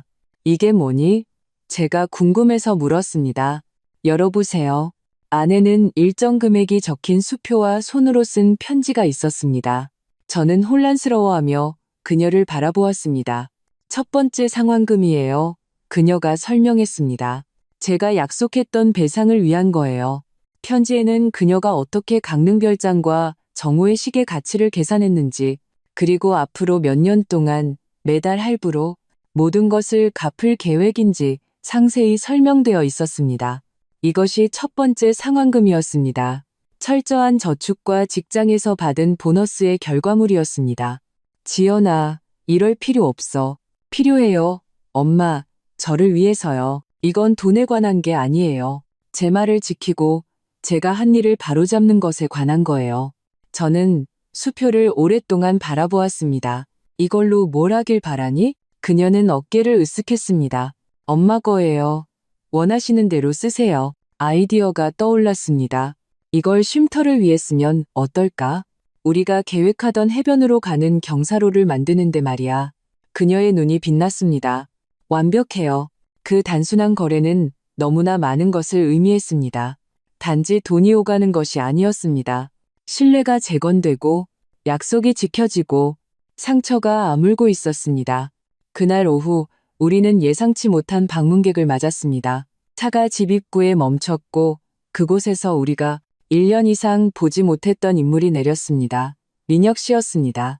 그는 달라져 있었습니다. 더 마르고 면도하지 않은 수염에 항상 과시하던 비싼 정장 대신 단순한 옷을 입고 있었습니다. 그는 입구에서 망설였고 분명히 불편해 보였습니다. 정원에 있던 지연이가 그를 먼저 보았습니다. 그녀의 표정은 즉시 바뀌었습니다. 제가 예상했던 분노나 원망이 아니라 조심스러운 호기심이었습니다. 민혁 씨, 여기서 뭐 해요? 그는 몇 걸음 망설이며 다가왔습니다. 너랑 할 얘기가 있어. 중요해. 지연이가 저를 쳐다보았고 저는 발코니에서 지켜보고 있었습니다. 뒷마당 테라스를 쓰자 그녀가 그에게 제안했습니다. 저는 거실에 머물며 엿듣지 않으려고 노력했지만 그 방문이 지연이에게 미칠 영향이 걱정되었습니다. 그녀가 이룬 모든 것 후에 그녀에게 가장 필요 없는 것은 민혁 씨가 다시 나타나 그녀를 불안정하게 만드는 것이었습니다. 대화는 거의 1시간 동안 이어졌습니다. 그들이 돌아왔을 때 민혁 씨는 감정적으로 영향을 받은 듯했고 지연이는 놀랍게도 평온했습니다. 민혁 씨가 작별 인사하러 왔어요.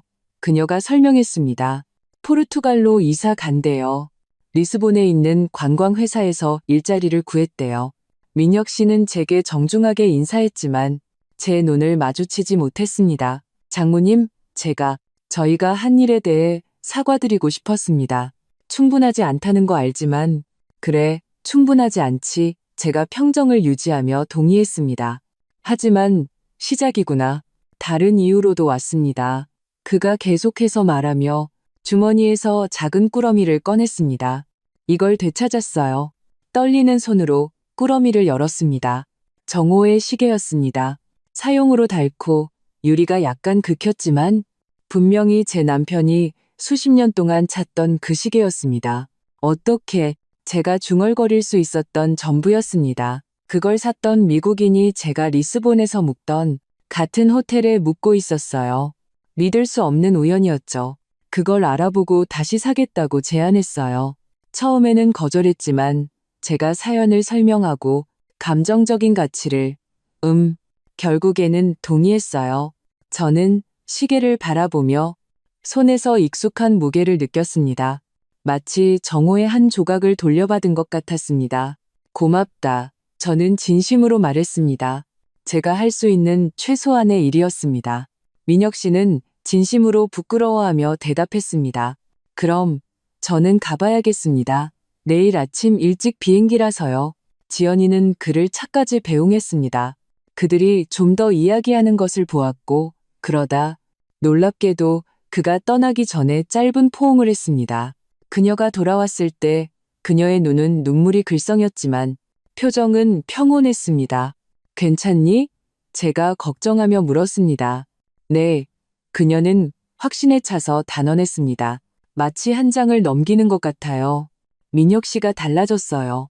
삼촌과의 사업은 완전히 실패했고 모든 걸 잃고 처음부터 다시 시작해야 했대요. 그게 그 사람이 많은 것을 다시 생각하게 만든 것 같아요. 사람은 변할 수 있지. 제가 그녀를 의미심장하게 바라보며 말했습니다. 네, 변할 수 있어요. 그녀가 미소 지었습니다. 어떤 사람들은 자기 안에 더 나은 것을 찾기 위해 모든 것을 잃어야 하나 봐요. 그날 밤 저는 정호의 시계를 침대 옆 탁자 제자리에 다시 놓았습니다. 침대 가장자리에 앉아 그것을 오랫동안 바라보며 제 남편이 그것을 확인하던 모든 순간을 떠올렸습니다. 지연이가 태어났을 때 우리 결혼기념일에 강릉 별장을 샀던 날, 우리가 함께 보낸 마지막 아침. 이제 다 괜찮아요, 여보. 제가 속삭였습니다. 우리 딸은 자신의 길을 찾았고 저도 그래요. 그 후 몇 달 동안 우리의 삶은 조화로운 리듬을 찾았습니다. 저는 서울의 아파트와 강릉 별장을 오가며 시간을 보냈고 재단을 감독하고 쉼터 일을 도왔습니다. 지연이는 일, 공부, 자원봉사라는 세 가지 일을 계속했지만 이제는 목적과 의미를 말해주는 눈빛이 있었습니다. 정호의 쉼터는 지역에서 명성을 얻었습니다. 한 지역 신문이 우리 작업에 대한 기사를 썼고 어떻게 가족 프로젝트가 바다를 볼 기회가 거의 없었던 노인들을 위한 오아시스로 변모했는지를 강조했습니다. 그 소식은 가시성을 가져왔고 그와 함께 기부금과 자원봉사 제안이 들어왔습니다. 어느 날 오후 쉼터의 단골 입소자 중 한 분인 박 할머니의 생일 파티를 준비하던 중 지연이가 새로운 아이디어로 저를 놀라게 했습니다. 엄마, 생각해봤는데요. 만약 우리가 프로젝트를 확장한다면 어떨까요? 물리적으로가 아니라 개념적으로요. 무슨 뜻이니? 만약 우리가 노인과 아이들을 연결하는 프로그램을 만든다면요? 우리 어르신들 중 많은 분들이 손주들과 교류가 없으세요. 그리고 보육원에는 할머니, 할아버지가 없는 아이들이 너무 많고요. 우리가 일종의 상호 입양 같은 걸 만들 수 있을 거예요. 그 아이디어는 단순함 속에서 빛났습니다. 몇 주 만에 우리는 강릉의 한 아동보육원과 연락을 취했고 시범 프로그램을 시작했습니다. 변화는 즉각적이고 심오했습니다. 거의 말을 하지 않던 노인들이 이제는 자신들의 가짜 손주들에게 활기차게 이야기를 들려주었습니다. 거의 웃지 않던 아이들이 이제는 마음의 할머니, 할아버지의 품으로 달려갔습니다. 그런 방문 중 하나에서 저는 지연이가 김어르신과 5살짜리 줄리아라는 여자아이와 함께 모래사장에 앉아있는 것을 보았습니다. 세 사람은 모래성을 쌓으며 파도가 너무 가까이 다가올 때마다 웃었습니다. 2년 전에는 상상도 할 수 없었던 장면이었습니다. 두 번 생각하지 않고 강릉별장을 팔았던 제 딸이 이제는 자유시간을 알츠하이머를 앓는 노인과 고아 소녀에게 기쁨을 가져다 주는데 바치고 있었습니다. 그녀는 이 일을 위해 태어났어요. 제 옆에 있던 최 원장님이 말했습니다. 사람들을 돌보고 연결하기 위해서요. 이렇게 타고난 재능을 가진 사람은 본 적이 없어요. 저도 그래요. 제가 감동하며 동의했습니다. 그리고 우리가 이 모든 것을 거의 잃을 뻔했다는 걸 생각하면 어느 날 시장에서 돌아오는 길에 저는 본체 테라스에 앉아 생각의 잠겨바다를 바라보는 지연이를 발견했습니다. 저는 그 내성적인 순간을 존중하며 조용히 그녀 옆에 앉았습니다. 무슨 생각하고 있었는지 아세요? 마침내 그녀가 물었습니다. 뭔데? 인생이 어떻게 돌고 도는지에 대해서요. 2년 전에 저는 호화 크루즈 여행 자금을 마련하기 위해 이 집을 팔았어요. 엄마 생각은 안 하고 제 순간적인 쾌락 외에는 아무것도 생각하지 않았죠. 지금은 세상에서 이보다 더 소중한 곳을 상상할 수 없어요. 저는 그녀의 손을 잡고 부드럽게 쥐었습니다. 중요한 건 우리가 어디에 있었는지가 아니라 지금 어디에 있느냐는 거야. 제가 대답했습니다. 네. 하지만 과거를 완전히 잊을 수는 없어요. 제가 다시는 되고 싶지 않은 사람이 누구인지 상기시켜 주니까요. 과거는 그런 목적이 있지. 우리를 가르치고 형성하지만 우리를 가두어서는 안 돼. 그녀는 제 말을 되새기며 고개를 끄덕였습니다. 엄마, 항상 알고 싶었던 거 하나 물어봐도 돼요? 물론이지.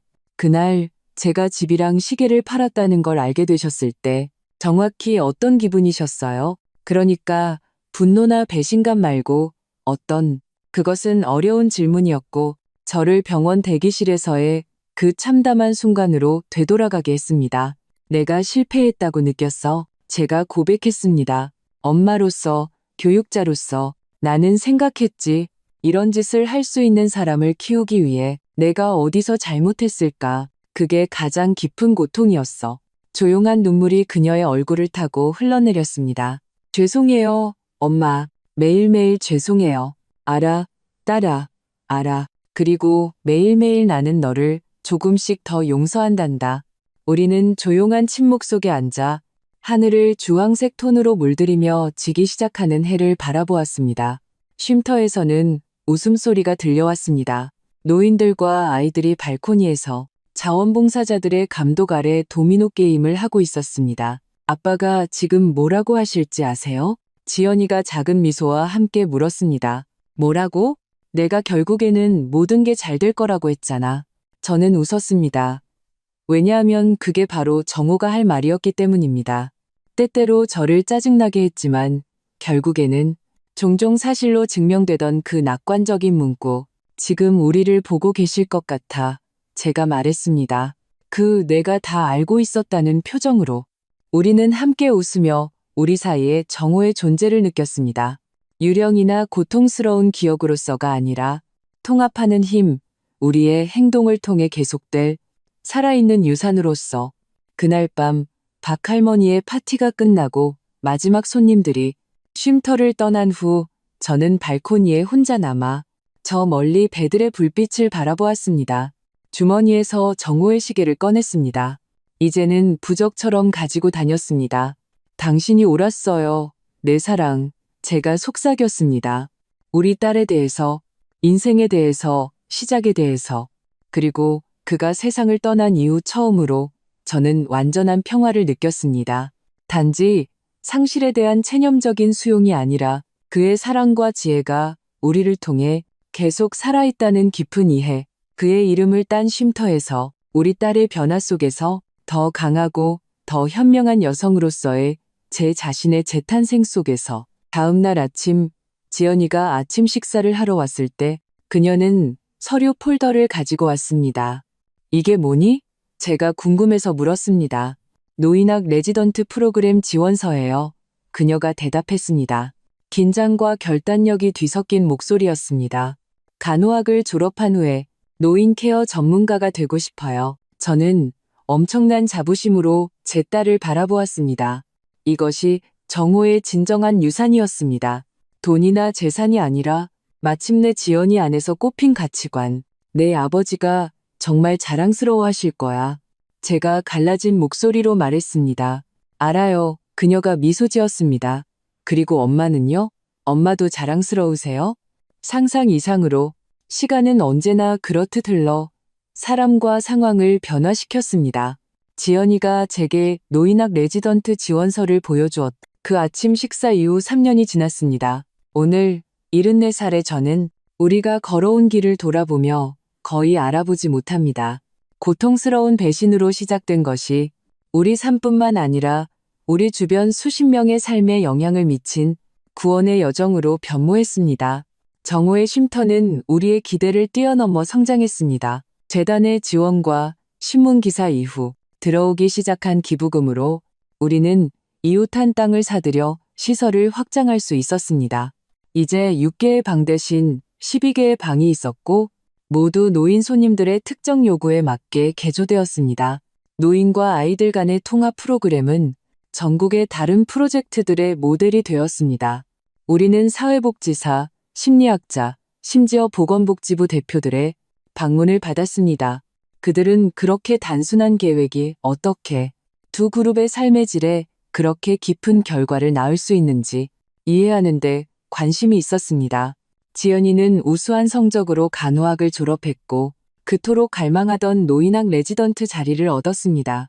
그녀는 쉼터에서의 일과 학업을 병행하며 종종 밤을 새워 모든 것을 해냈습니다. 하지만 저는 그녀가 불평하는 것을 본 적이 없습니다. 오히려 그녀는 자신이 찾은 목적에서 에너지를 얻는 것처럼 보였습니다. 민혁 씨에 대해서는 우리는 가끔 소식을 들었습니다. 그는 리스본에 정착하여 관광회사에서 일하고 있었습니다. 지연이에게 보내는 간간히 오는 이메일에 따르면 그는 소박하지만 정직한 삶을 살고 있었습니다. 포르투갈 여성을 만났고 약혼했습니다. 그 역시 자신만의 구원의 길을 찾은 듯했습니다. 어느 일요일 오후 모든 의학적 예상을 뒤엎고 쉼터에 다니기 시작한 후 상당히 호전된 김 어르신의 90세 생일 파티를 돕던 중 윤 변호사에게서 전화가 왔습니다. 김선자 여사님, 소식이 있습니다. 그가 제가 해독할 수 없는 억양으로 말했습니다. 박정호 선생님의 유언장에 관한 것입니다. 유언장이요? 하지만 저희는 몇 년 전에 유언장을 개봉했는데요. 변호사님, 아닙니다. 박 선생님께서는 두 번째 유언장을 남기셨습니다. 그가 사망한 지 5년 후에 개봉하라는 구체적인 지시와 함께요. 그 기한이 다음 주에 만료됩니다. 심장이 빠르게 뛰었습니다.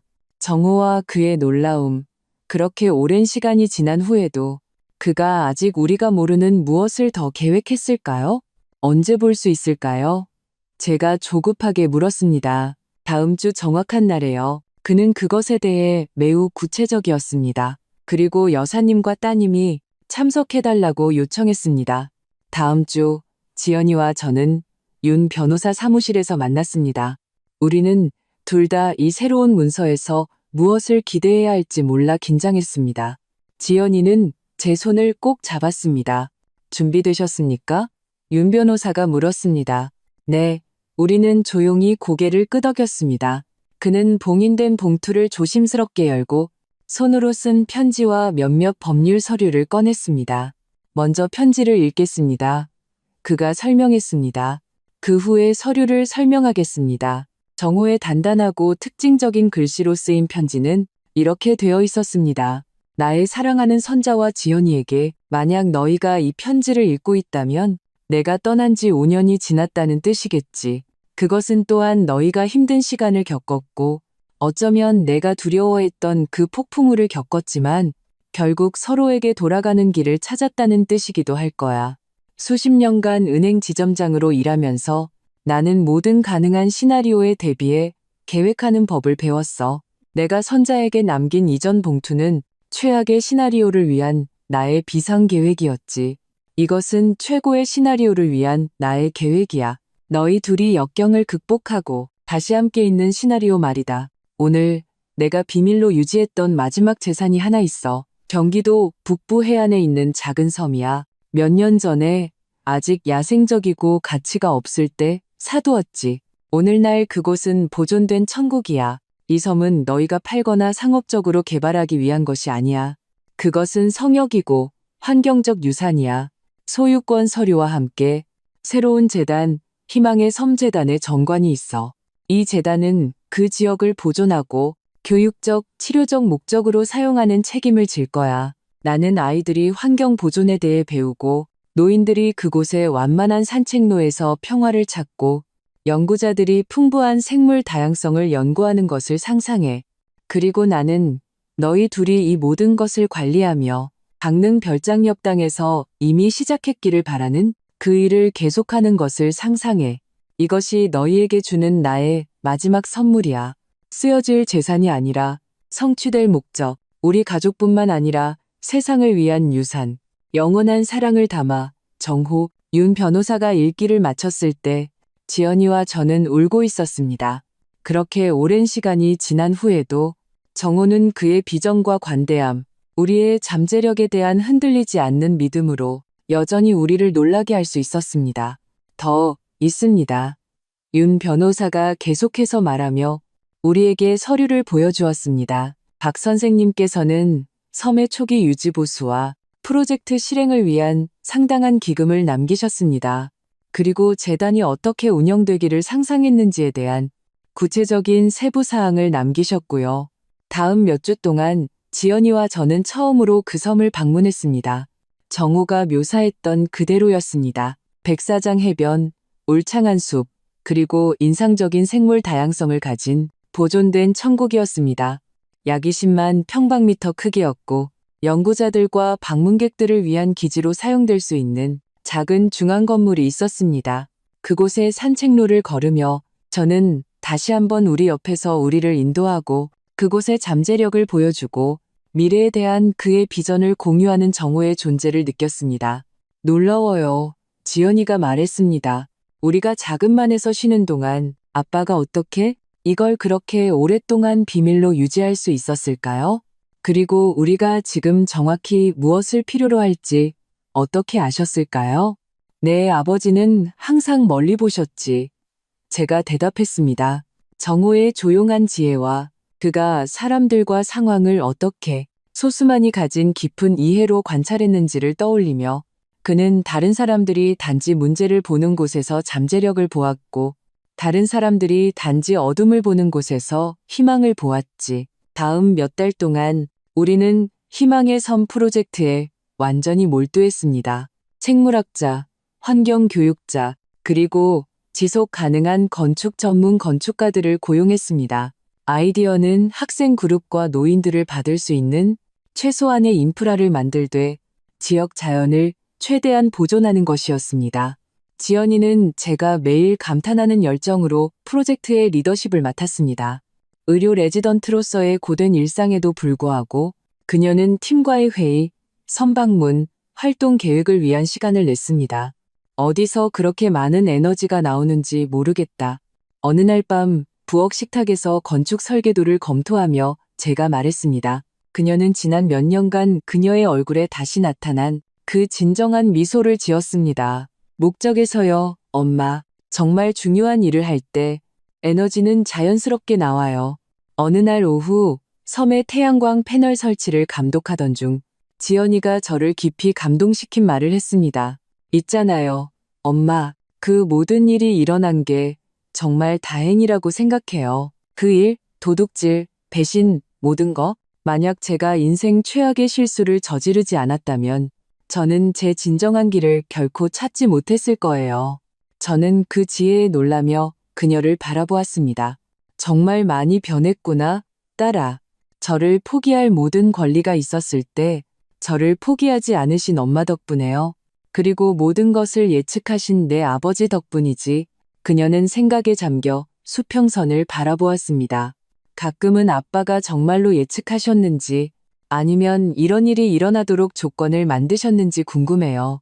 만약 아빠가 엄마에게 그 봉투를 남김으로써 우리를 지금 있는 곳으로 정확히 이끌 일련의 사건들을 촉발하고 있다는 것을 알고 계셨다면요.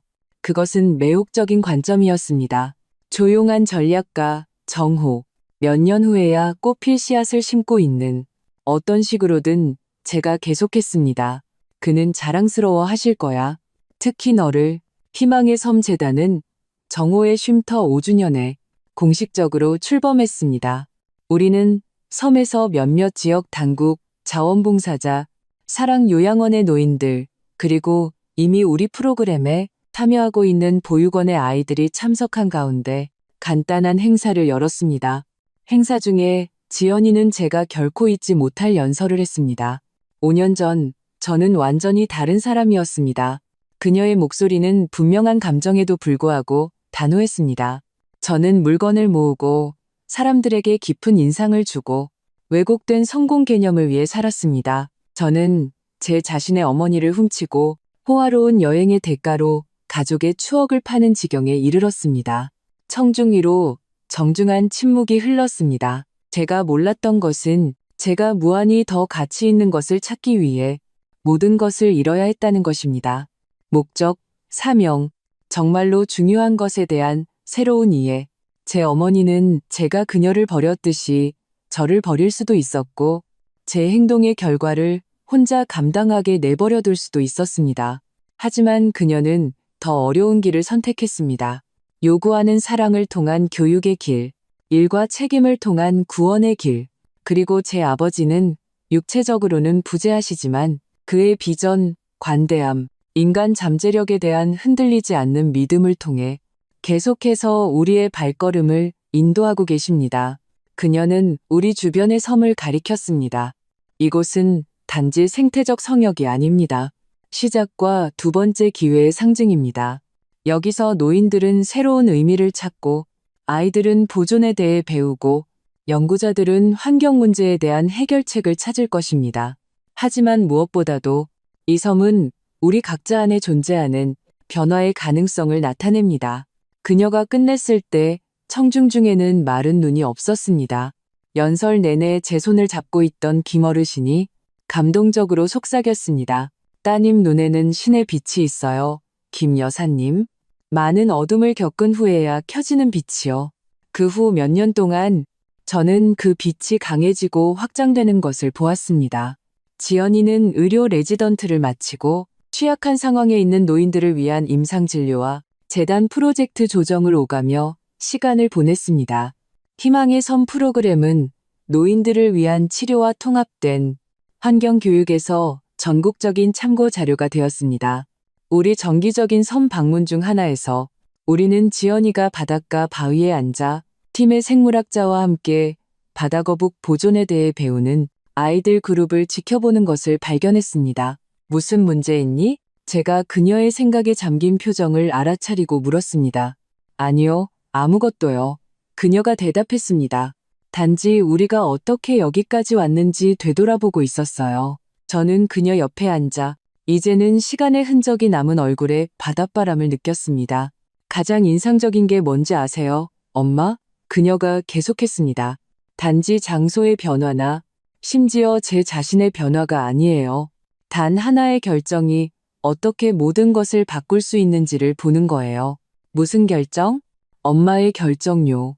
제가 한 짓을 알게 되셨을 때 아빠가 남기신 돈을 그냥 써서 엄마 재산을 되찾고 저를 제 운명에 내버려둘 수도 있었어요. 그게 더 공정했을 거예요.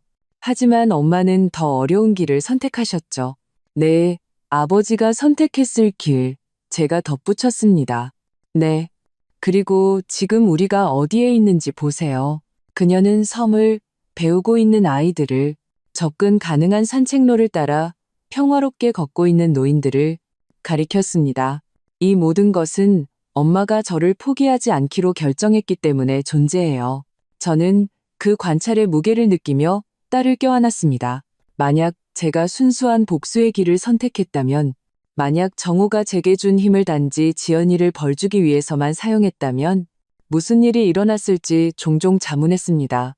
저는 제 딸을 영원히 잃었을 것이고 저는 쓰라리고 원망에 가득 찼을 것입니다. 정호의 쉼터는 결코 존재하지 않았을 것이고 희망의 섬 재단은 실현되지 않은 꿈이었을 것입니다. 때로는 제가 말했습니다. 용서는 단지 우리가 다른 사람에게 주는 선물이 아니라 우리 자신에게 주는 선물이야.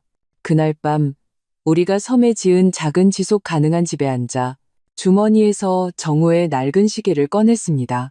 그것은 여전히 완벽하게 작동했고 제 남편의 손목에 있을 때와 같은 정확성으로 초를 세고 있었습니다. 고맙습니다. 제가 별이 빛나는 밤에 속삭였습니다. 모든 것에 대해서, 지혜에 대해서, 성견지명에 대해서, 계속해서 우리를 인도하는 사랑에 대해서 부드러운 바닷바람이 제 얼굴을 스쳤고 마치 정호의 대답 같았습니다. 어떤 식으로든 저는 그가 모든 것을 보고 있다는 것을 알았습니다. 쉼터의 번영, 지연이의 변화, 희망의 섬 재단의 탄생, 74살의 저는 인생이 우리가 계획한 길을 거의 따르지 않는다는 것을, 때로는 귀중한 것을 잃어야 값을 매길 수 없는 것을 찾을 수 있다는 것을, 용기와 지혜로 마주할 때 고통은 목적으로 변모할 수 있다는 것을 배웠습니다. 그리고 사랑, 진정한 사랑은 단지 감정이 아니라 모든 증거가 반대를 가리킬 때조차도 상대방의 잠재력을 믿는 매일의 결정이라는 것을. 그 운명적인 휴대폰 메시지 이후 10년이 지났습니다. 10년의 변화, 도전, 그리고 68살에는 상상도 못했던 성취. 오늘 78배 저는 우리가 쌓아 올린 유산을 감사와 경이로움이 뒤섞인 마음으로 바라봅니다. 고통스러운 배신으로 시작된 것이 수백 명의 삶에 영향을 미치는 프로젝트 네트워크로 변모했습니다. 이제 박사 학위를 가진 지연이는 노인학을 전공했고 알츠하이머를 앓는 노인들을 위한 자연과의 재연결 요법에 대한 혁명적인 연구를 개발했습니다. 결과는 놀라웠고 질병 진행 지연의 징후를 보였습니다. 지연이는 제네바에서 열리는 학회에 함께 가서 우리 작업을 발표하자고 저를 초대했습니다. 무대에서 그녀는 세상에 우리 이야기를 들려주었고 모든 것을 제 용서와 정호의 비전에 돌렸습니다. 민혁 씨가 예기치 않게 나타나 직접 사과했습니다. 포르투갈에서의 세월로 변모한 모습이었습니다. 저는 민혁 씨를 용서했습니다. 그를 위해서가 아니라 저를 위해서. 왜냐하면 원하는 노년에 짊어지기에는 너무 무거운 짐이기 때문입니다. 해변을 걸으며 쉼터의 움직임을 관찰합니다. 아이들이 노인들과 놀고 연구자들이 가르치고 자원봉사자들이 봉사하는 모습. 저는 모든 것이 휴대폰의 그 참담한 메시지로 어떻게 시작되었는지 생각합니다. 우리가 거의 영원히 잃을 뻔했던 정호의 시계를 줍니다. 그리고 이해합니다. 진정한 유산은 재산이 아니라 우리가 존중하는 가치관, 우리가 선물로 바꾼 상처, 포기하기가 더 쉬울 때조차도 우리가 제공하는 사랑이라는 것을. 때로는 정말로 중요한 것을 찾기 위해 모든 것을 잃어야 합니다. 만약 이 극복과 가족의 구원에 대한 이야기가 마음에 드셨다면 채널 구독을 잊지 마시고 알림을 받기 위해 종 모양 아이콘을 활성화하고 모든 차이를 만드는 그 좋아요를 눌러주세요. 독점 콘텐츠와 미리 보는 이야기를 원하신다면 채널 멤버십 가입을 고려해보세요. 영상 아래 가입 버튼을 클릭하기만 하면 됩니다. 감동적인 실화 이야기를 좋아하는 친구나 가족과 공유해주세요. 다음 시간에 만나요.